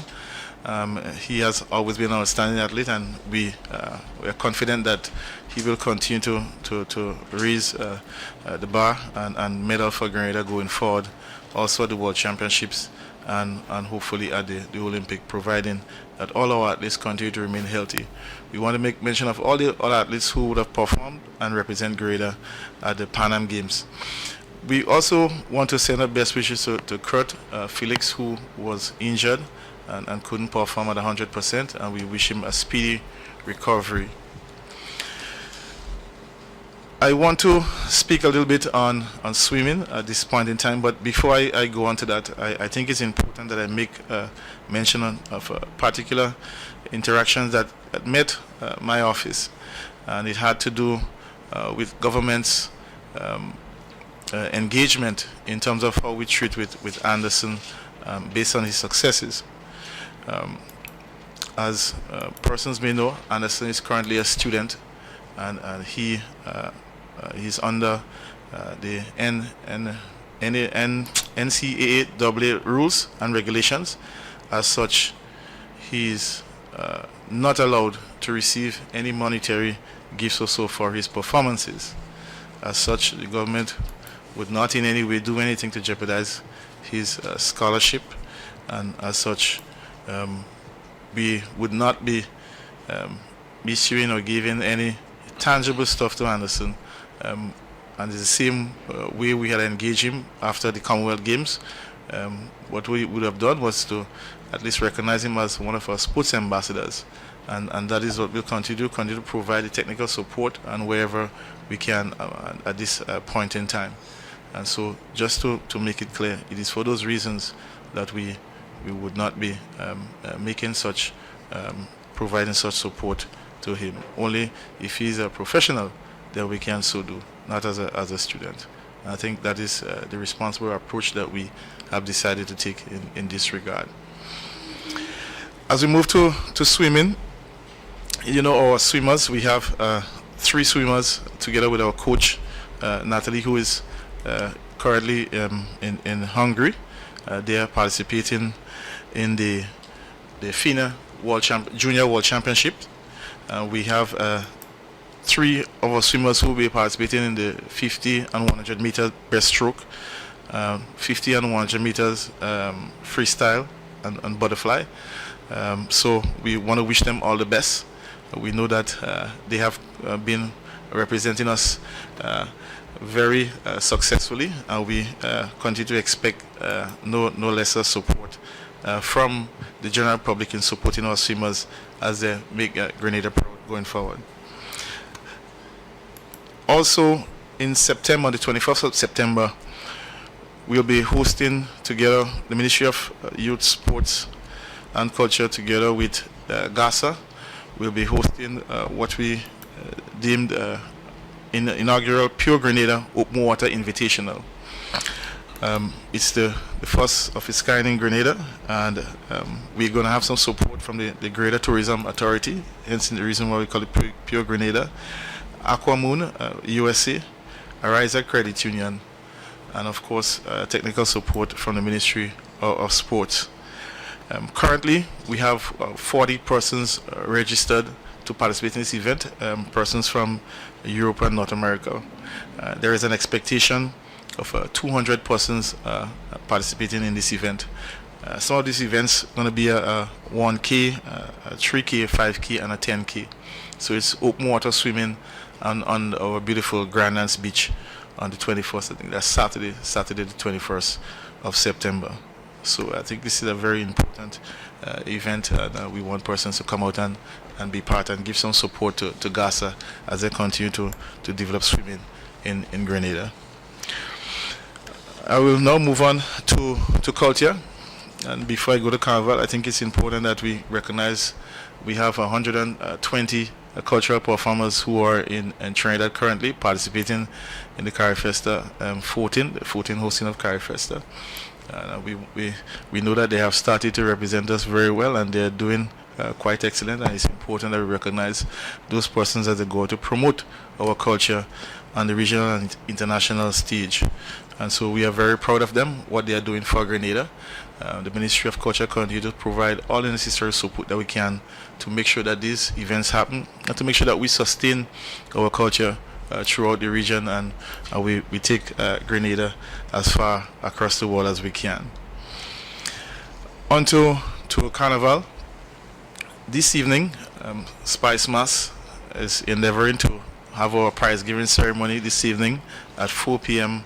at the Kirani James Athletic Stadium, where all our winners will receive their prize monies for participating in Spicemas events. On Carnival, in a general sense, the ministry is very pleased, and we want to start off first by saying that we're pleased with the outcome of Spicemas 2019. We want to congratulate all our winners, our sponsors who have invested significantly in Spicemas, our masqueraders, all our artists or key stakeholders, steel pan, masqueraders, calypsonians. Without your input and investment, we would not have what we deemed as probably one of Grenada's best carnival for 2019. We recognize that there were a number of issues, challenges, and we have continued to start working. The police has already held their post-mortem on Spicemas 2019, and Spicemas is looking to have theirs, I believe, on the 3rd of September. Potentially they will have their post-mortem. So we continue to encourage persons to engage Spicemas. We have been listening to all the feedbacks, comments, suggestions, what has been taking place in the public, and we are very welcoming to those suggestions, and we are going to look to see where we can continue to improve. And we believe the successes that we have this year is also stem from a result of us listening to the public, listening to some of our key technical persons, and we're able to improve in some critical areas because we listen and we walk along. Sometimes some of the decisions that we take is not every aspect and the full details of why we make certain decisions do not really meet the public, and sometimes you get feedback sometimes that is confusing.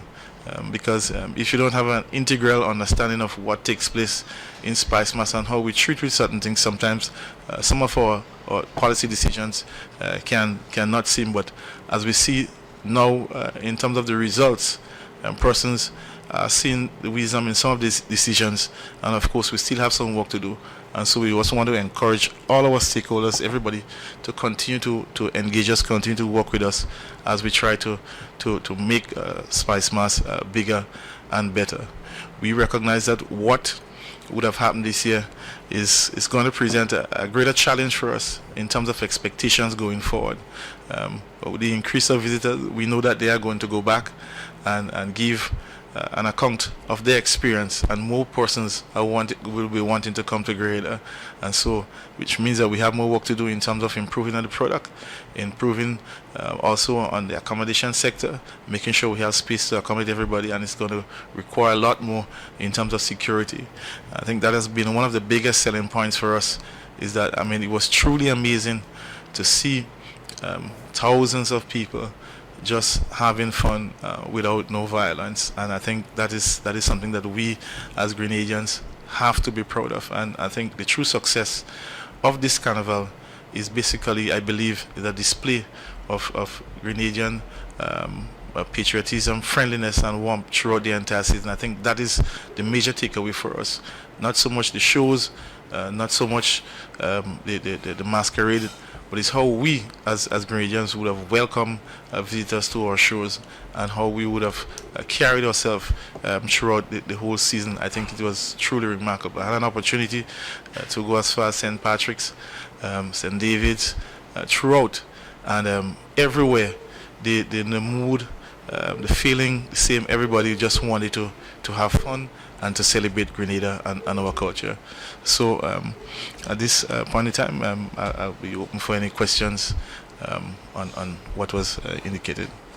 Okay. On a side note, though, you spoke to Carnival and the post-mortem done by the RGPF and its safety, and so in recent days, there was a news story circulating, and while most of the artists and so who participate are pleased with their receiving appearance fees, there is an issue with the juniors. Don't know from your desk if you care to just clear that up, because some are saying that the juniors were supposed to be given an appearance fee and they weren't. Well, yes, thank you for raising it. I am aware of that. I did look at the news item as well, and I was a little bit, disappointed that was the outcome. Let me just, for historical context. Traditionally, what happened is that the Junior Calypso finals was the only event that normally would take place at the Children's Carnival Frolic, or I think they had it at the Carnival City Last. And what would happen is that the juniors would send in, I think, the recording, and the selection would just be made for the final participants. And based on what I heard from the news item, and speaking to the CEO in particular, I think it was a little bit unfortunate, because the CEO, when he came in, one of the first things he said to me is that, Minister, look, I don't like this setting and how the juniors have been treated. And he said, look, let's try and do a semi or preliminary with the juniors instead of just choosing them out and just putting them into the finals. So my first question to him was, how are we going to pay for that? And he said, look, we are going to have the stage up in Progress Park, and we'll have that vacant day between the semi-finals for the soca, and then we have the finals for Calypso on the Sunday. So he said, let's use the stage. We already have the stage here. I didn't think about that.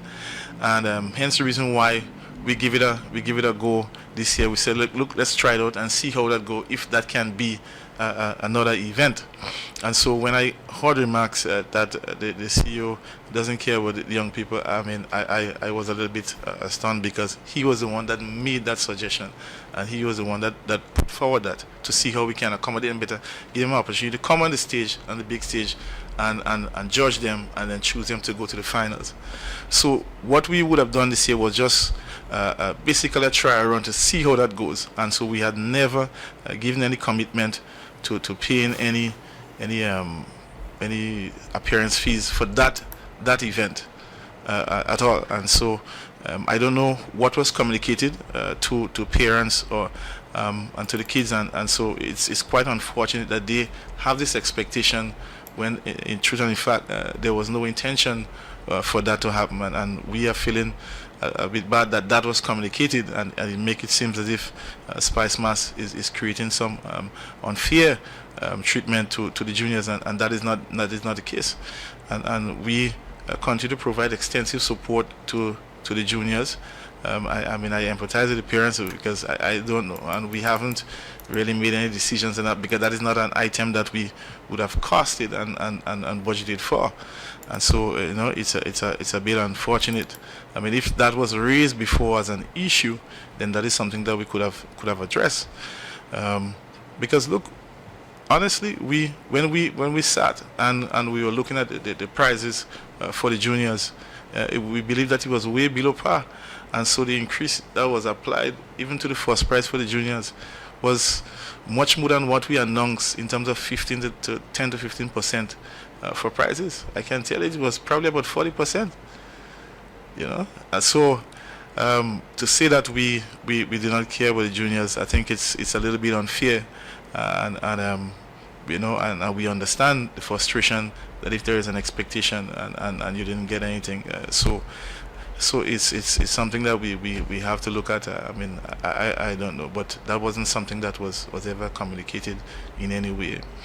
So that is the challenge that we have, and those things happen when you have miscommunications, and we do not want to fault anyone in any way, but that is what really and truly honestly transpired. I mean, we would have spent a significant amount of money in terms of preparing the juniors, paying for the bands for them to sing, paying for the songs, paying for the score sheet, the everything. We a few $1,000s. Well, I don't want to go into figures per se, but that is that is where we are. So I think there is some misunderstanding as to the Ministry of Culture and Spicemas support towards junior development. Even from the ministry, we do extensive work in preparing some of the juniors and helping them write songs and working with them. So as I say, it's a bit unfortunate that is where we are, and that is what was failed or communicated, but it's something that we need to address. Minister of Culture, a couple of questions. One has to do with mass. There's been a lot of talk about a particular carnival band that Lavish, I believe it was, that people had encountered difficulties with getting their costumes. They would have paid online, and we had a situation where the monies were paid outside of Grenada, so we have an issue of revenue to the country for that particular mass band, and then the difficulty that people had in getting the product that they had paid for. Oh, okay, I have the name wrong. My apologies to Lavish, who were on the road, and I believe the band that ran into difficulties joined up with Lavish at some point. So are we looking at any changes next year that could avoid that sort of thing? Number one. And number two, are we looking at anything where bands who operate from outside of Grenada, blocking off that income stream, because we spend a lot of money promoting Spicemas as a product, and you see, I don't like to use the word outsiders, but for want of a better word right now, outsiders benefiting financially in a way that excludes income into the country for what they are doing. So are we looking at any kind of regulation surrounding mass bands for the going forward? All right. Thank you very much for that question. That's an important question.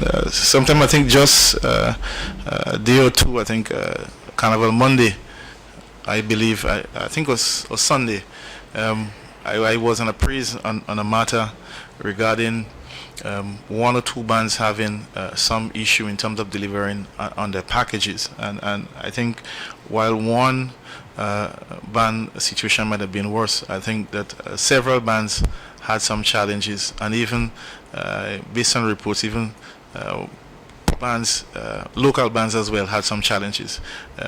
What was the reason for those? We are still trying to ascertain all the information in that regard. While those bands are non-competing bands, they are part of the carnival product, and of course that is a concern for us. And in terms of having that negative image about Grenada, having a carnival and having mass bands not delivering on the product, I think that is something serious, and we are going to see how we can address that. That will be one of the issues that we'll be looking at from the post-mortem level. We have never looked at it before, but it's a critical area of risk for our product, and we have to look at it and do something about it. As to how persons going to retrieve their monies and stuff, I can't tell you. I don't know. As I say, until we ascertain all the information, I don't know. The issue of foreign bands, I think it's a gray area, because most of those persons are Grenadian nationals or returning nationals, and so I don't know that we want to limit our carnival in any way or so. We are actually going out there and marketing it, and so if persons see commercial opportunities and trying to expand from that, maybe some of our local entrepreneurs should get involved, and that is what we started to see happening, to take advantage of opportunities from a commercial standpoint. But it's a gray area, and we will continue to look to see how we can protect not just our Grenadians here on mainland, but also Grenadians who and persons and visitors who are desirous of coming to Grenada to participating in our carnival. It's important that we protect them, and it's along those lines we will be making some interventions. And there may have been genuine issues that is beyond the control of those persons who were managing those bands. So until we get an opportunity to get a full appreciation of what really transpired, I think we'll be in a better position for them to work with us to ensure that does not. Because I don't think that any band wants to be in that position. I don't think that they deliberately put themselves, because obviously that is going to damage your brand, and you may not even to perform not only in Grenada but in another country or so. So we'll see how, when the information is collected, what's really transpired. But thank you for that question. No, I have been told by persons in the circle, in the mass band circles, that some persons there's a entity, one or two outfits out of Trinidad who have a regional business sort of where they would do the pieces for mass bands and send the pieces in to be assembled. I know years ago in Grenada there was a really big thing about not having your costumes made outside, particularly the bands who were being judged, not having your costumes made outside of Grenada, imported in pieces and assembled here, that everything had to be made here from the ground up. Also, wire bending, I was told, seems to be not so prevalent anymore in the creation of mass in Grenada. So is that on your radar in terms of the building of costumes here and the Trinidad influence? And also 10 bands registered with Spicemas, 12 judged. I'm told that 2 bands that weren't even local ended up being judged. I'm not sure if that's true or not. Can you speak to that as well, sir? Unfortunately, I can't answer about the question about the judging. Also, which bands were judged. I can't tell you about that right now. But the issue in terms of the transition in terms of how things were done, and I think one of the challenges that mass bands persons are facing is the change in the industry, type of material that is used, also a desire to be more creative. Persons are trying to be to get more support in terms of because if you want to be competitive, obviously you'll be driven to get the best materials, and some of those materials may not be available locally. Hence the reason why I believe that there is a surge to go outside. But those are things that we're going to discuss at the post-mortem because it's something that we recognize as something that needs to be addressed. I was referring to the material itself, which has always happened. Trinidad is the place you go to get the raw material you need to build your costumes. I'm talking about costumes being made at mass bands in Trinidad and imported into the country in pieces to be assembled here. So they're not Grenadian products. They're simply put on the assembly line here while they're produced there, which is something that came up in national discussion years ago. It was a big thing that this was happening, and an insistence by people who were seeking to develop the local culture and develop the skill locally that we ought not to do that, and especially with bands who are going to be facing the carnival, the judges. Well, if that is an issue, then that is something that we will have to address. But thanks for raising that. We'll look into it. Thank you very much.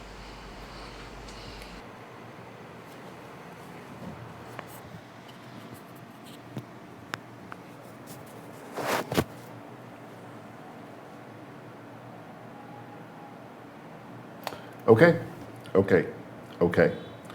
I'm here, folks. I'm here. I am going to take a little break and come back with some of the comments that you folks made during, actually, let me do that right now.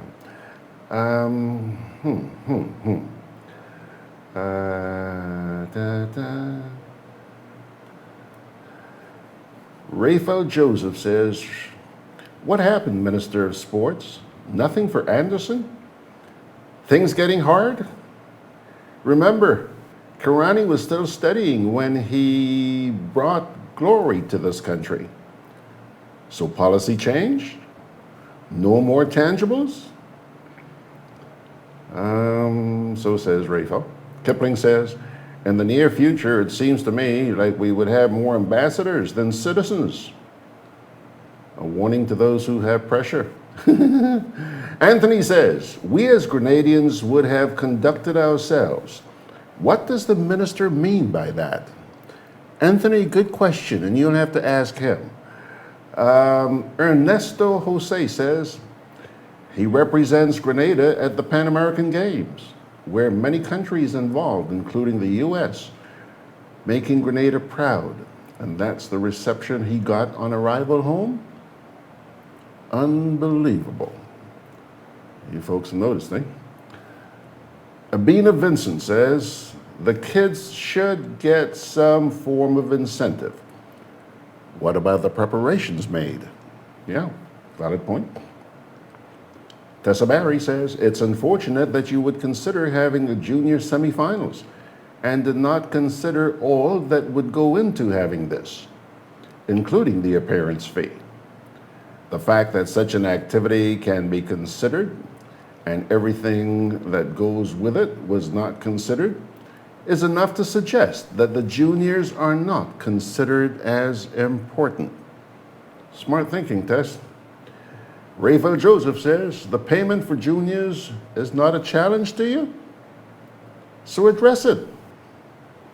There was reasonable expectation of payment. So says Raphael. And Abina agrees, saying, exactly. Ernesto says, is the minister aware of how big the Pan American Games are with international athletes? I don't think he has a clue what goes on in sports outside of Grenada.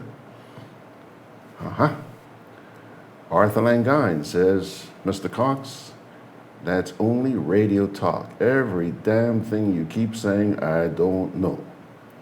And I keep listening to you. So I will have to do something better with my time this morning. Tessa comes back and says, you can't just decide to throw a junior semifinals. I would suggest a discussion with all the stakeholders, including the parents. I suggest starting small with a semi and properly promoting it. I suggest making it more a family-oriented activity, inclusive of other children's activities. A fun day, similar to what the brothers do for junior soca. She says, I say all this to say that the juniors must not just be something one person says, let's try. And finally, Ernesto says, square pegs again in round holes in every aspect of this administration. Yeah, folks. Okay. Saddle up. Saddle up. You don't want to miss what's coming up. But I got to take a break first. I really do. Can I have a chicken lunch, please? Large. Real nice today. I don't want that. But you just asked for a chicken lunch. I don't have problem with the lunch. Afraid the container. What is the problem with it? These styrofoam containers, they don't good for the environment. They shorten with life. What foolishness you telling me? So what you want me to use? Put my food in this. Where you get that? At the food fair, where you could get all biodegradable food boxes and disposable food supplies like cups, plates, anything you could think about. Name it, it's there. And they don't harm the environment. Food fair, taking the lead in cleaning up and protecting the environment. Hey, like you take me advice, you get in your biodegradable food supplies. Well, girl, I supporting who's supporting the environment. That is why I shop in at food fair. Food fair, where you can fill your baskets without emptying your pockets. Products distributed by Hubbard's agency, Kirani James Boulevard. GRENLEC Community Partnership Initiative. This is not the first time that GRENLEC, through the GCPI, has responded positively to TAMCC, and we are always appreciative for the support. TAMCC, like the GCPI, is geared to service the community. As a college, we cannot accomplish our mission of fostering Grenada's development through education without meaningful partnerships from other community members. GRENLEC has been a leader in this regard. GRENLEC, energizing our community.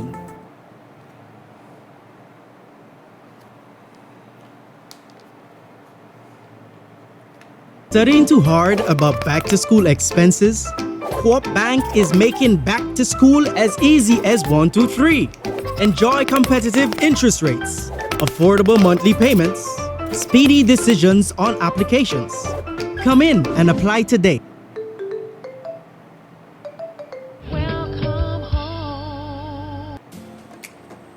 Juve Juve chocolates, cocoa nibs, and cocoa balls from Diamond Estate Grenada are now available at Amazon.com, Amazon.ca, Amazon.co.uk, and GrenadaMarket.com. Try their sensational touch of nutmeg and a touch of ginger chocolates, 75% dark and rich, 100% pure cocoa, and their 60% dark and sweet chocolate bars today. Amazon Prime members enjoy free shipping on these orders in the USA, Canada, and Europe. GrenadaMarket.com. When you can't come to the island, the products of the island will come to you.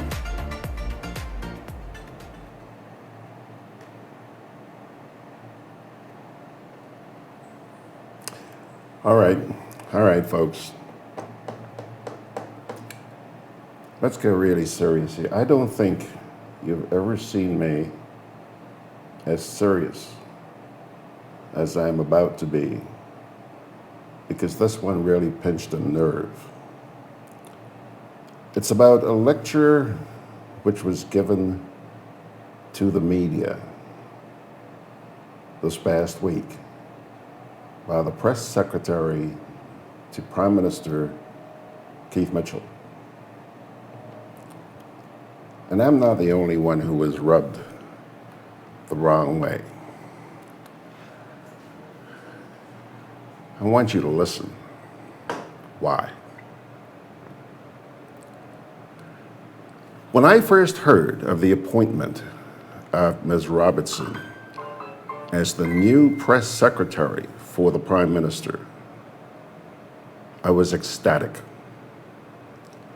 From where I sat, it appeared to me that the bar had been raised. I was happy, and I wished her well. And believe it or not, I still do. But quite frankly, what she did on Tuesday really agitated a lot of people. Let me begin by sharing a lecture to the media, which was delivered by Prime Minister's Press Secretary, Philomena Robertson, on Tuesday. Here we go. This morning, however, before we delve into the formal proceedings, I would just like to make a point on professionalism and respect. This is a professional setting. The facilitators are usually ministers of government or senior officials, and they are professionals. Likewise, members of the media who are present are professionals. And as such, we should conduct ourselves in a manner befitting of professionals. In other words, there should be professionalism in the workplace, and all persons here at the press briefing are in the workplace in one capacity or another. One of the key elements of professionalism is demonstrating respect.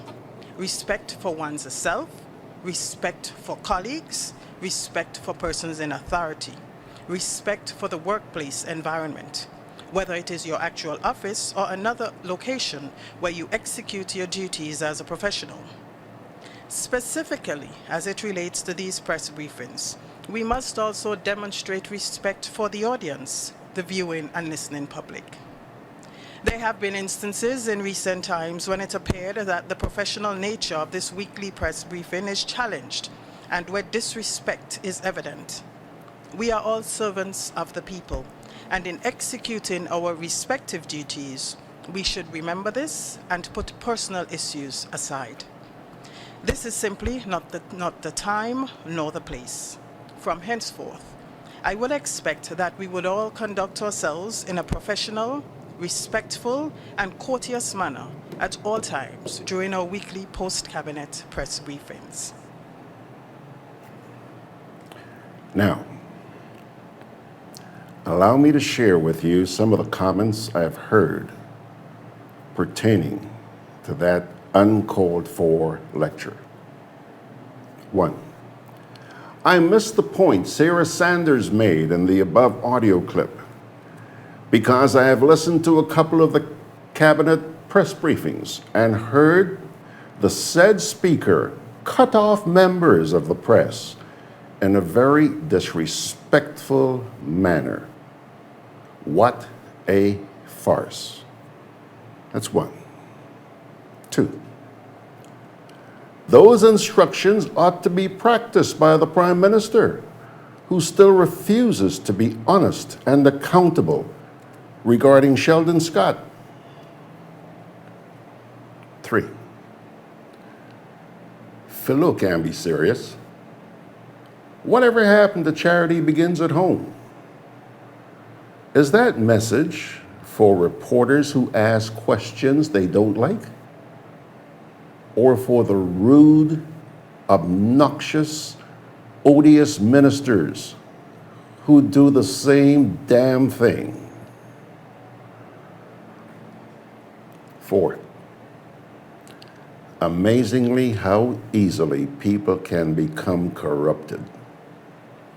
Seems like she has swallowed all of the Kool-Aid. 5, yes, she has plummeted steeply on my barometer. She has become Sarah Sanders Huckabee Jr., and that is no compliment.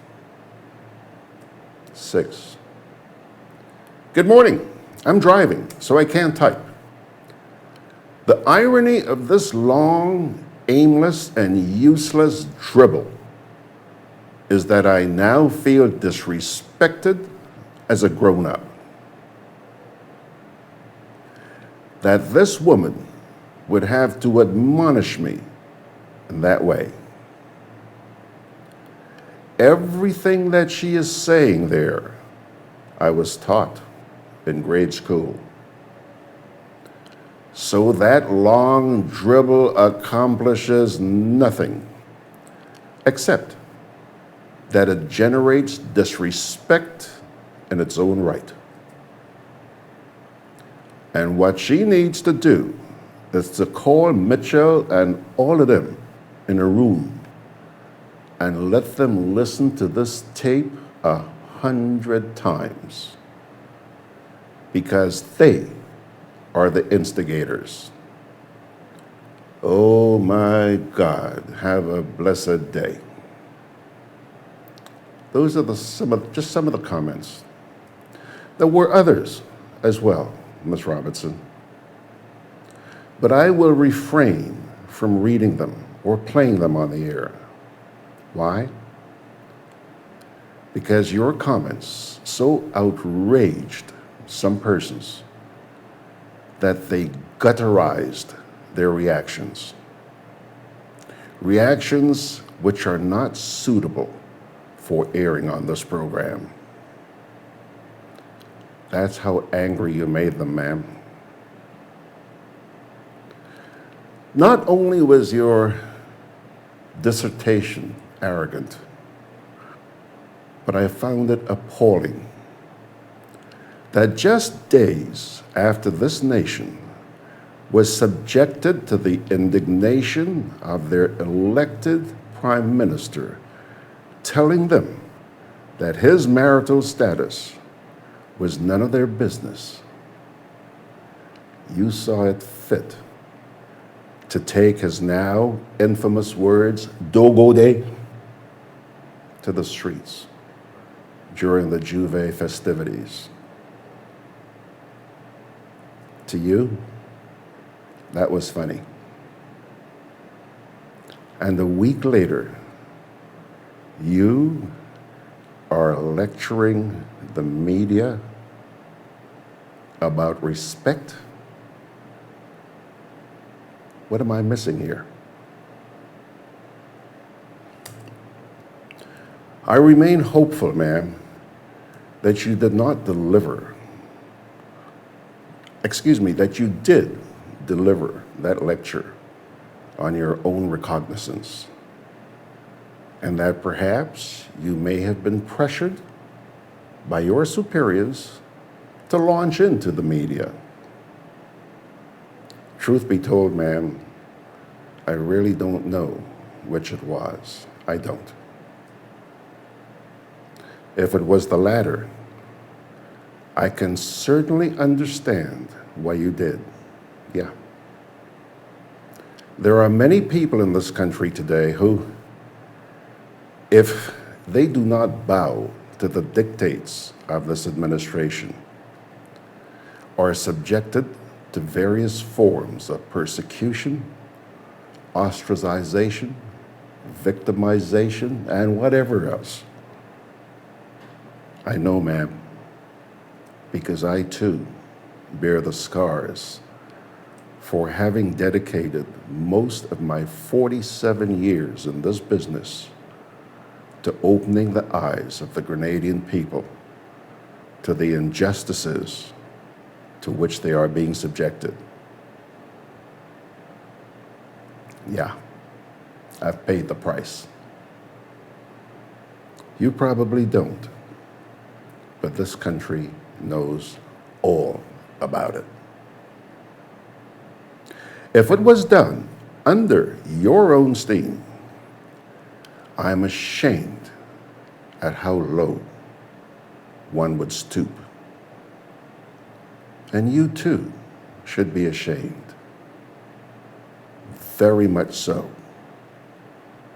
For not having the intestinal fortitude to speak up in support of the role of the media.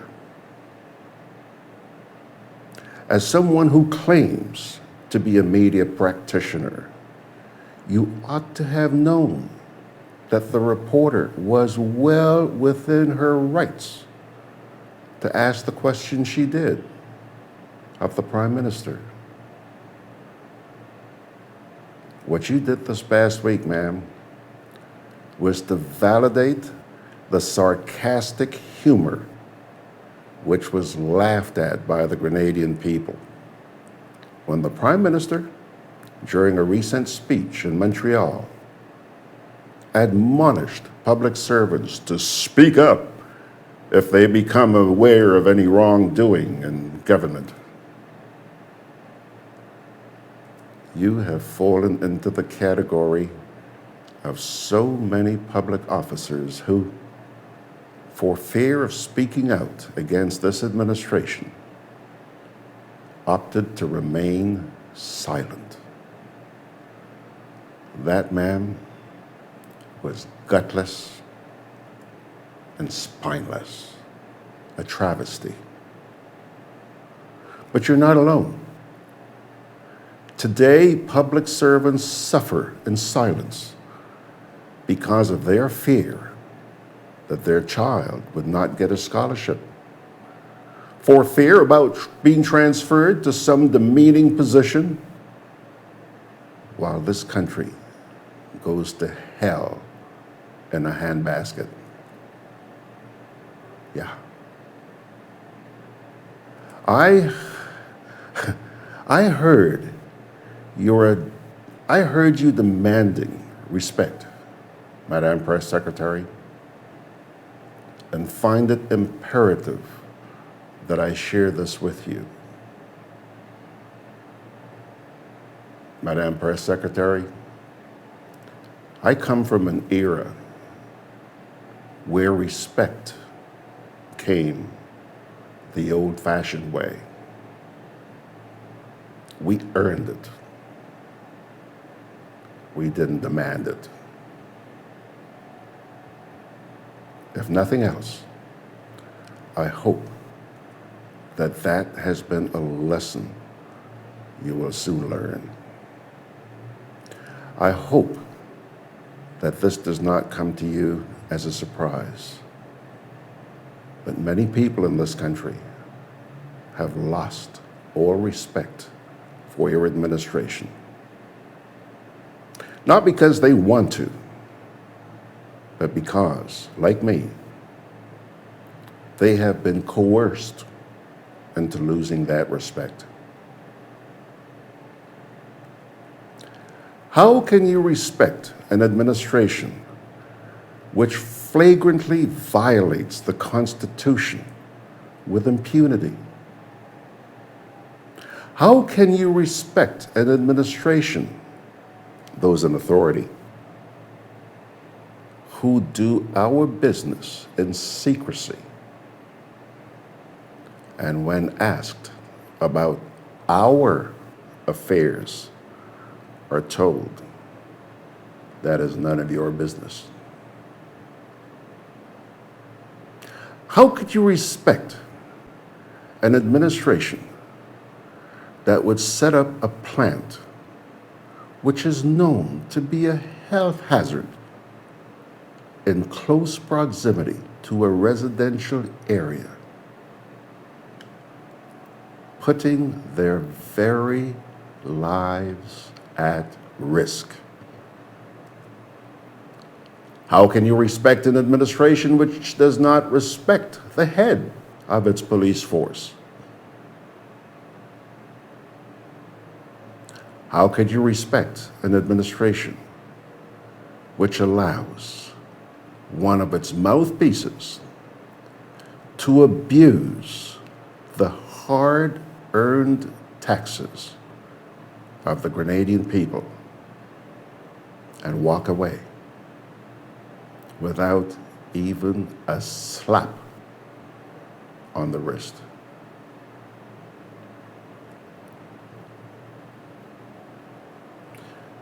May I humbly submit to you, Ms. Robinson,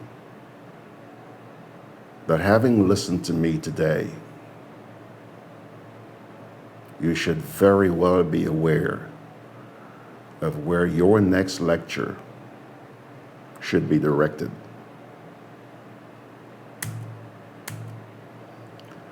Like Mr. Baczynski says,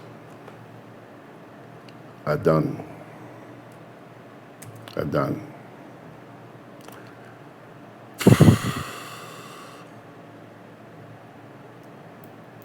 Yeah, done. Okay. Let me try and see if I can pull up, and I hope you took your time. I'm sure you had a lot to say, and I really want to share it, but please, I hope you wrote properly.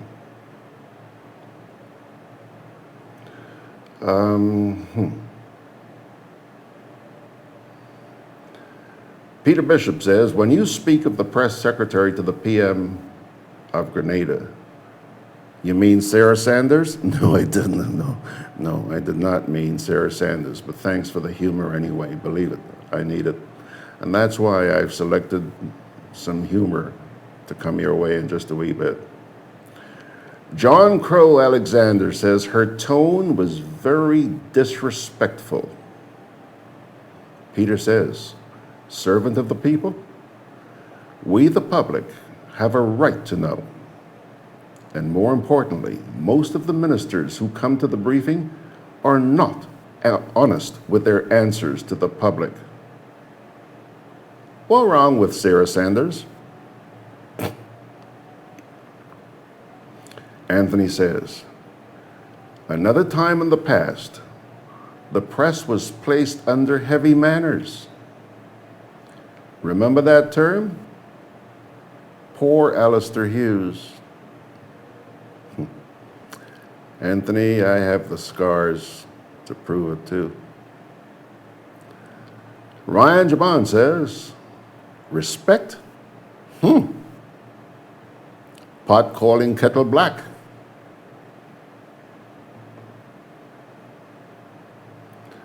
Ken Charles says, I think the PM needs to tell the people what's going on. And Ryan also says here, respect is earned. And that, Ryan, is my point. You don't demand respect, you earn it.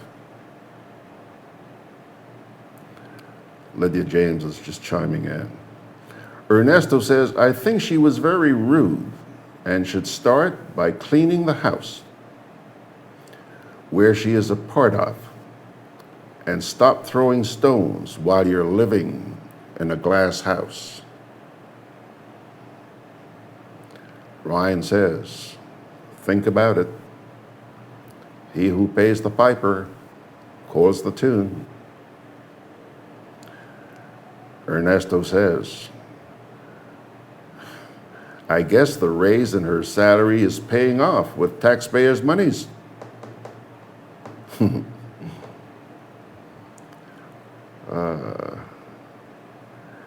John Crow Alexander says, when is her next public lecture presentation?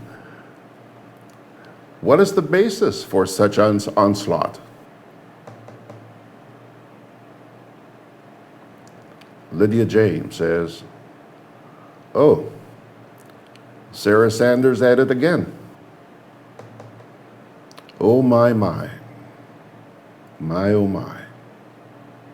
She is so rude.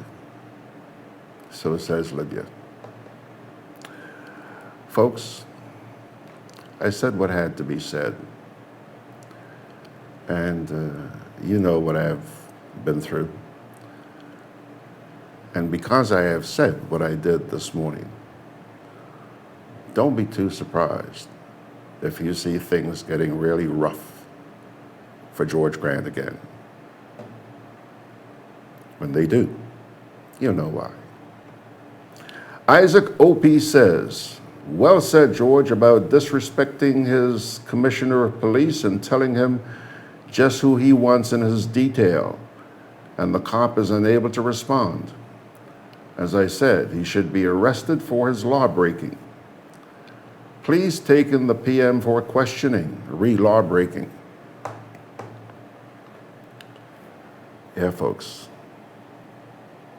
All right. Now, you know me. I keep my promises, right? I promised you that I'm going to make you laugh this morning. I want us to spend a few minutes having a giggle or two. Here's a youngster by the name of Daniel Lovelace, who's really making a name for himself. This piece is called What You Know. This guy is hot in social media right now. I'm going to try and sneak two pieces in from him. Here comes the first. Hey Canada, it's your boy Daniel, and we are out here in the streets of Toronto here today, and we come out to ask this simple question that we ask around the world: what you know. We just want to know what you know. If you know anything, you know. You may know, I may not know, but we just want to know what you know. Let me go. What is the national motto of Canada? Sovereignty, the Queen. That is our national motto. We pray to the Queen. He doesn't know. The Queen rules here. All right. Okay, next. And this is the third question here. I'm actually very enlightened. If you know, I'm 33rd degree. Okay, next. If Y-E-S spells yes, then what does E-Y-E-S spell? E-Y-E-S. E-Y-E-S. E-Y-E-S. Still yes.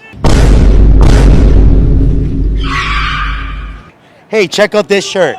This is the current state of Canada and the U.S. Double knockout. Anything else? I want to be with you. I love you. What does P-R-E-C-I-O-U-S spell? Tell me. You tell me. What? Don't make it difficult for me. I can read English. Just let's get this moving. What are you trying to tell me here, buddy? What does... You're a big boy. I wouldn't mess with you. You'd flatten me. So come on, let's get to the point. What do you want? Money? No. What does P-R-E-C-I... I don't know. Tell me. It spells precious. Precious? Yeah. Precious.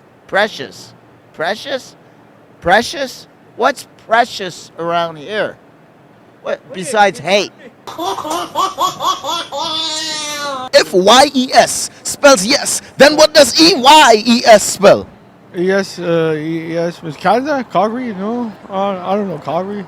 What the heck are you talking about? If Y-E-S spells yes, then what does E-Y-E-S spell? I don't know. Try your thing now, man. Yeah, state maybe? State? I don't know.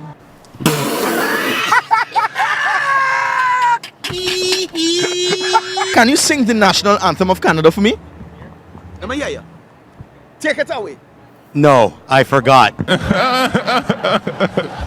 7 and 6 is or are 12? 7 and 6 is 11.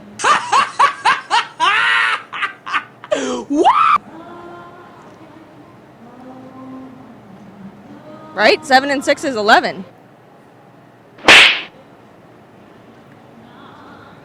It's 11. Wrong, wrong, wrong, wrong.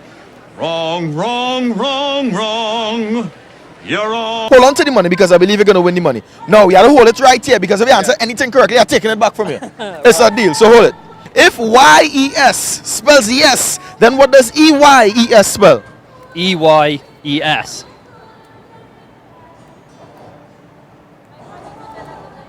Easy? Got him! Got him! EYES. EYES. EY, well that's like E. Y is yes. Can you name 3 types of family structures for me? Family structures? Yeah. Like what? Like 3 family types. the animal?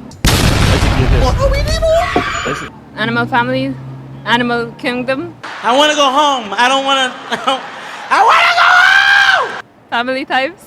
No, but you see, this show is all about education through entertainment. So it's like single parent families, nuclear families, extended families. Oh, okay. You see, I can't give him my 50 Canadian dollars, but you still learn something. Yes.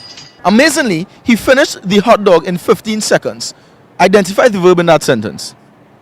Sorry, can you repeat the question? Amazingly, he finished the hot dog in 15 seconds. Okay. I'm not sure. Try a thing. Amazingly, he finished the hot dog in 15 seconds. I have no idea. What is the verb? Oh, quickly. Quickly. Deliciously. Fast. Sorry, can you repeat the question again? Yeah, so amazingly, he finished the hot dog in 15 seconds. Identify the verb. A few moments later. Okay. Without the bees, there will be no food. Pesticides are killing the bees, and without the bees, there will be no food. Guaranteed. If you love your children, please stop eating genetically modified foods, if only to protect your children. Thank you. Please support organic farmers. Please go to your farmers markets, your local farmers markets. Please, please, please ask your government for funding for organic farmers. We need soil to be able to grow food. Guys, we know this stuff. Like, everybody has a little bit of an idea. Come on, guys. If you want healthy food to eat, you have to buy the right food. I don't want to hear that it's too expensive. It's your health. It's your body. One love. Which country is the Panama Canal located in? Panama Canal. That I have no clue. Which country is the largest country in the world? Like largest country? Like literally largest. China. Try again. The largest country? Oh, Canada. No. Canada is actually the second largest country in the world. So which is the first largest country in the world? Holy shit. Australia. It's Russia. Yeah, man. I swear I heard it somewhere. Oh my God. Like God talking to her or something so much. What countries make up North America? North America? Cuba. What? What's the question? What 3 countries make up North America? What 3 countries made up North America? US. Right. Yeah. Column. Column. no. Like 3 countries. Yeah, 3 countries. 1, 2, 3. US, Canada, and Mexico. Ah, man, you know your thing, man. This is the next question. What's the first question? I want to answer the first one. What's precious? Oh yeah, I answered it. Yeah. What's precious in Toronto is hatred, and backwardness, and me. It's all. This speaker doesn't even work. It's all about me. Today, it's a very selfless me world, and the god of this city is money, which is Satan. All I can say is fix it, Jesus. What is the national motto of Canada? National what? What is the national motto of Canada? I feel like I'm not Canadian enough. Sorry. That's the one. Yeah. This show is all about education through entertainment. So the national motto of Canada is Amare Usque al Mare, and it means from sea to sea. Almare sit. Yeah, I guess. Right. So it's Latin. Amare Usque al Mare. That's interesting. I didn't know that. At what age does your placenta develop? Let's say 1. If YES spells yes, then what does EYES spell? What? What? Hell, work with me, brother. Come on. What does EYE spell? I don't know. Tell me. What does EYES spell? It was. Tell me. I don't know. Work with me. You're not working with me. I'm working with you. Help me. What does it mean? What are you trying to tell me? If YES spells yes, then what does EYES spell? Tell me. Nothing. That's not even a word. 7 and 6 is or are 12? 7 and 6 are. So 7 and 6 is or are? 7 and 6 is or are 12? 7 and 6 are 12.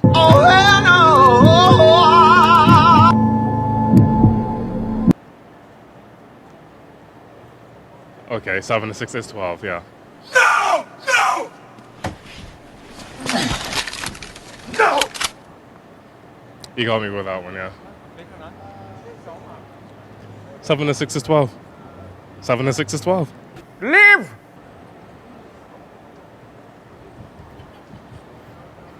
Oh, shit. Oh shit, I catch you. The man now telling me he like the show because I just catch people. And I catch him. 7 and 6 is 13. 7 and 6 doesn't matter because 3, 6, 9 are my number. Right. 5, 5 for you all. Good job. Kids, well, all I want to say is, Where can I see this? what you know, YouTube. Well, what you know? Yeah. Do I know anything? Kids, stay in school.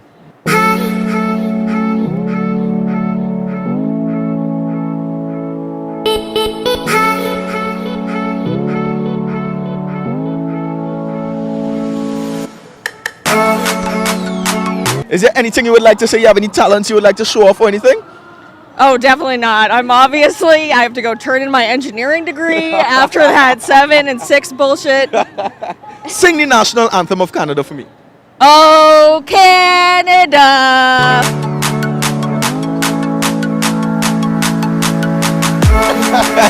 Give me a high five, man. Good job.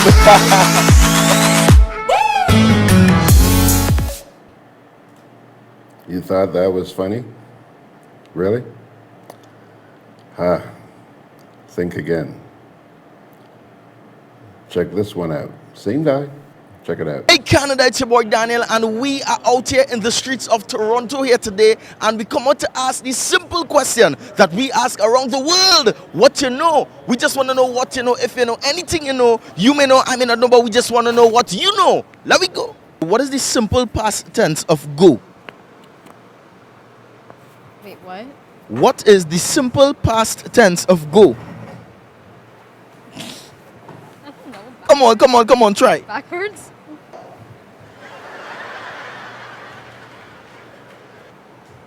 Wait, did you say what? Yeah. What is the simple past tense of go? Stop. I don't know. Define the word evaporation for me. Define it? Basically when water vapor goes from its liquid state into a gaseous state. Good job, man. My name is Daniel. Daniel, nice to meet you. Man, nice to meet you as well, man. So we travel the world doing this show called What You Know, promoting education through entertainment. What do you think about that? I think it's great. Yeah, I think everyone should be educated. Which part of your body is your uterus located? Somebody come and look at this. Look at this. Hey, can I guess two things? Yeah. So guess number one is it's gonna be in this vicinity over here. Right. Around here. Maybe. Yeah. And then guess number two is if that's wrong, men don't have uterus. So what is your final guess? Where is your uterus located? I'm gonna say right here, like kind of by the bladder. Like direct. Bladder. Yeah. All right. No. What is the simple past tense of go? Go. Stop. Hit the brake. Hit the brake. Past tense goes. Go. Okay, I'm kind of high right now. Smoke weed every day. So like, I mean, it's like, it's illegal over here after all. Can you tell me what is 100% of 5,000? Yeah, I can't answer that. 5%? 5? That's really impressive. Whoa. Just whoa. Bravo. Wow. So 50% of 5,000 is 2,500. Right. Wait. So 10% of 5,000 is 5,000. Sorry. 10%. So repeat the question. Roll it back again. What is 100% of 5,000? 100%? I don't know. Okay. So, right. So you put me on the spot. So 1,000 would be 24. So 2,000. 2,500 is 5,000, right? You go up there again, go so, then you go over there, there's a house, and then after you pass the house, then you go like this. So what's... Man, you put me in a spot like this on math. I'm not good at mental math. I got a degree in chemistry. What are the 3 states of water? 3 states of water? There's ocean. Ocean? Nah, I don't think so. There's a lake, an ocean, and a river. 3 states of water. Is it? 3 states of water: ocean, lake, and river. Spell the word literature for me. What word?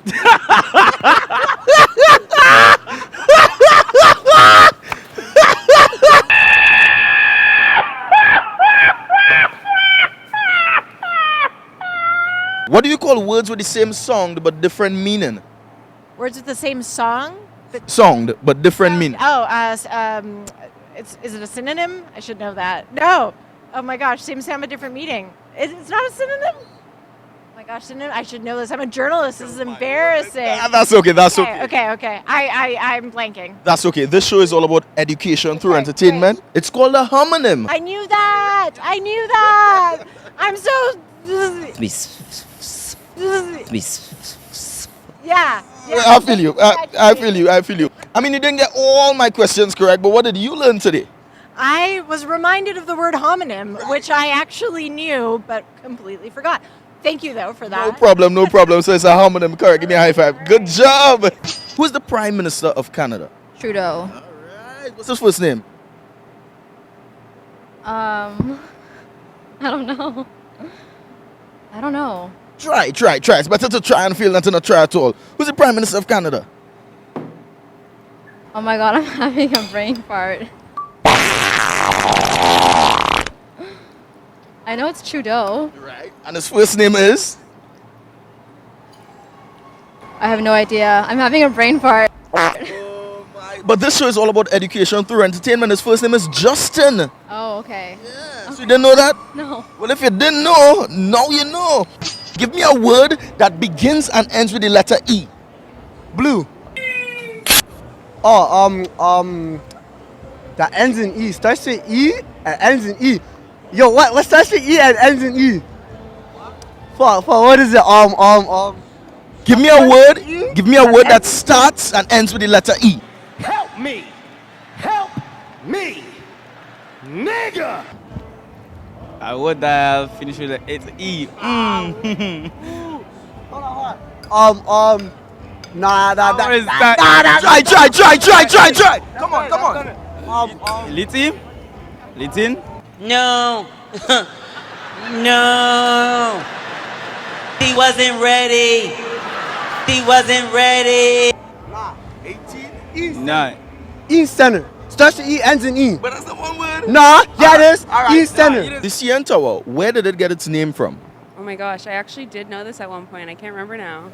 We see this show is all about education through entertainment, so I want to make sure that you go away learning something here today. The CN Tower got its name from the Canadian National Railway Company that built the CN Tower. So if you didn't know, I looked it up like last year, so I knew, but I didn't retain the knowledge, I guess. No problem, man. We had the opportunity to learn it right here today on What You Know. What is 100% of 5,544? This is a math question? Yeah, I don't know, sorry. Can you spell the word literature for me? Literature. So what I'm going to do, I'm going to leave you with a Tim Hortons gift card here, so you can go get yourself some goodies. Congratulations. Thank you so much. Can you define the word evaporation for me?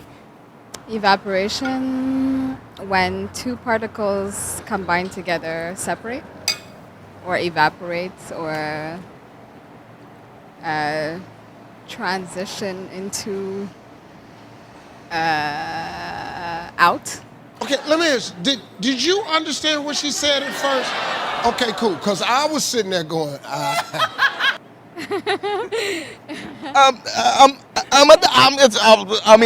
like let's say a room is full of let's say incense. Okay. And you open the door, you let it evaporate. You stretched the hell out of it. Good job. Good job. I'm not even going to answer that. That's just silly. What is 1/4 of 1,000? 1/4 of 1,000?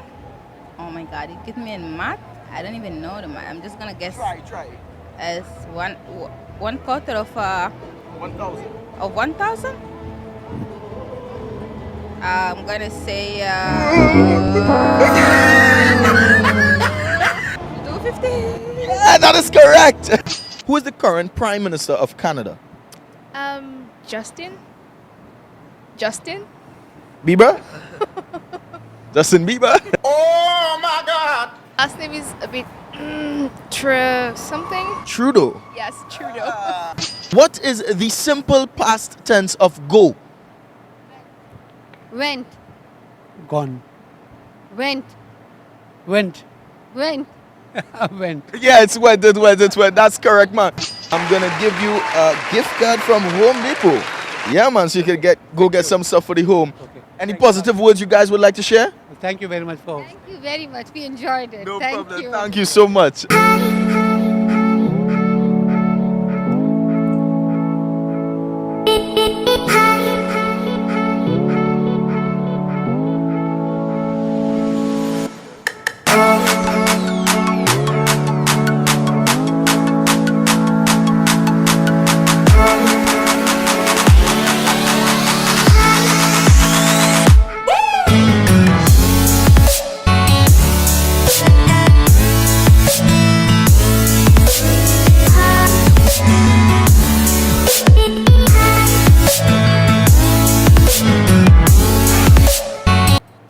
Alrighty, folks, we're just about through. I'm not quite yet through, but just about time to pull the curtain down. However, I thought you'd enjoy those, and there's something more I want to share with you. Two very, very short clips. You know that for the past couple of weeks, I've been making it a habit to join a couple of friends of mine on the beach every morning, except except on a Sunday morning. And these two clips are going to show you something which I could never get over: the beauty of Grand Anse Beach. And folks, I know that a lot of you are concerned about what's happening on Grand Anse and, scared that we might eventually lose it. Actually, on the beach I think it was on Saturday morning, there was a discussion about what if Donald Trump came here with a bucket of money and said, I want to buy Grand Anse Beach. Would we sell it to him, In this environment, that's not an impossibility. It's not. So let me show you the first piece, which was done on Friday morning. And just sit very quietly, just sit very quietly and absorb this beauty.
Hi.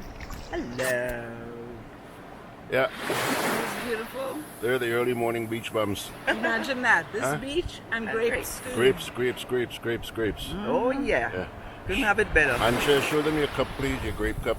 Yeah. Isn't that nice? Yep, very Isn't that nice. nice? Yeah, man. All right.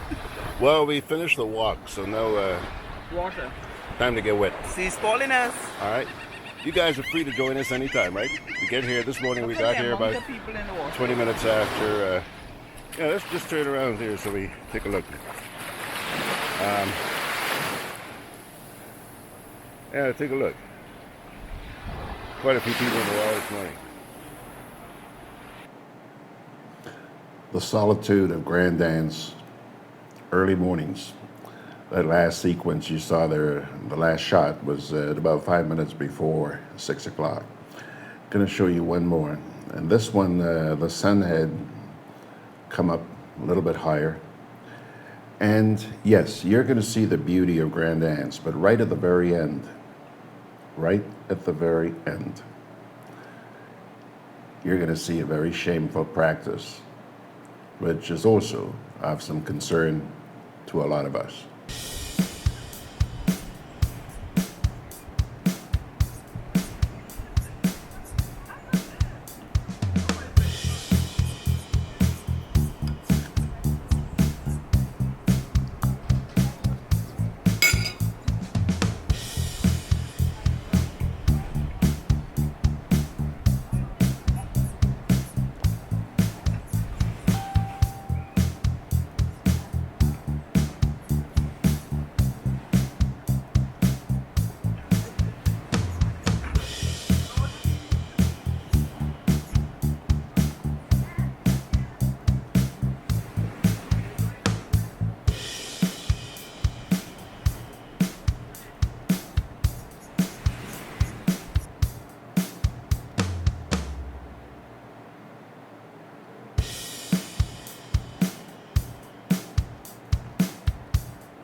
Hmm?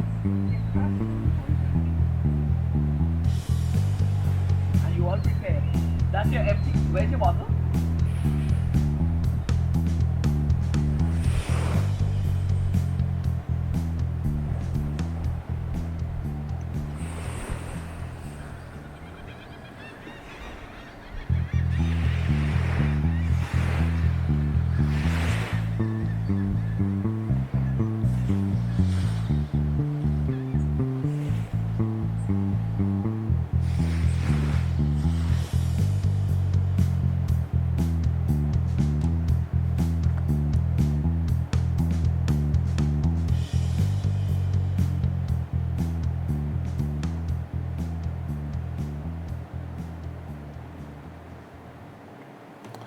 Yes, sirree. Yes, sirree. I think that's a beautiful note to wrap things up on.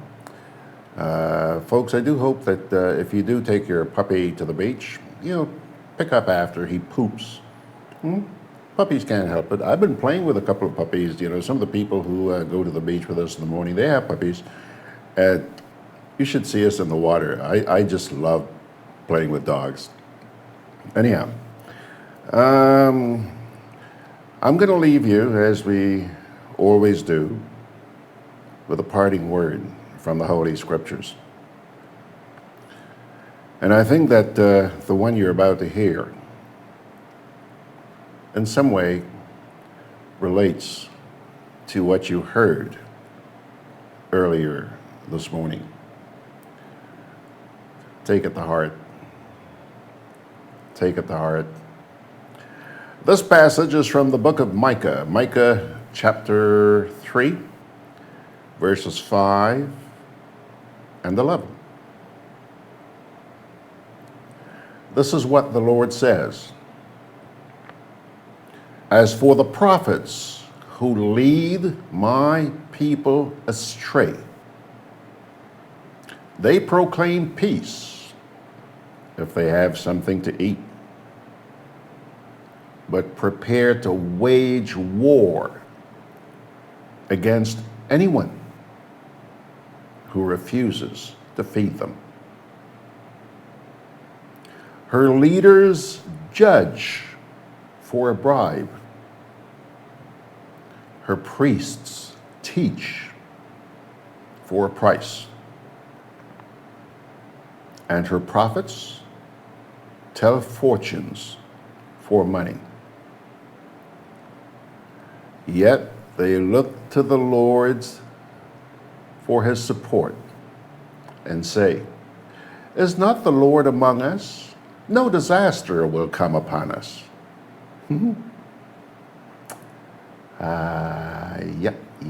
Yeah. Micah chapter 3, 5 and 11. Okay. Okie doke. Folks, thank you so much for spending this morning with us. Look forward to seeing you tomorrow morning.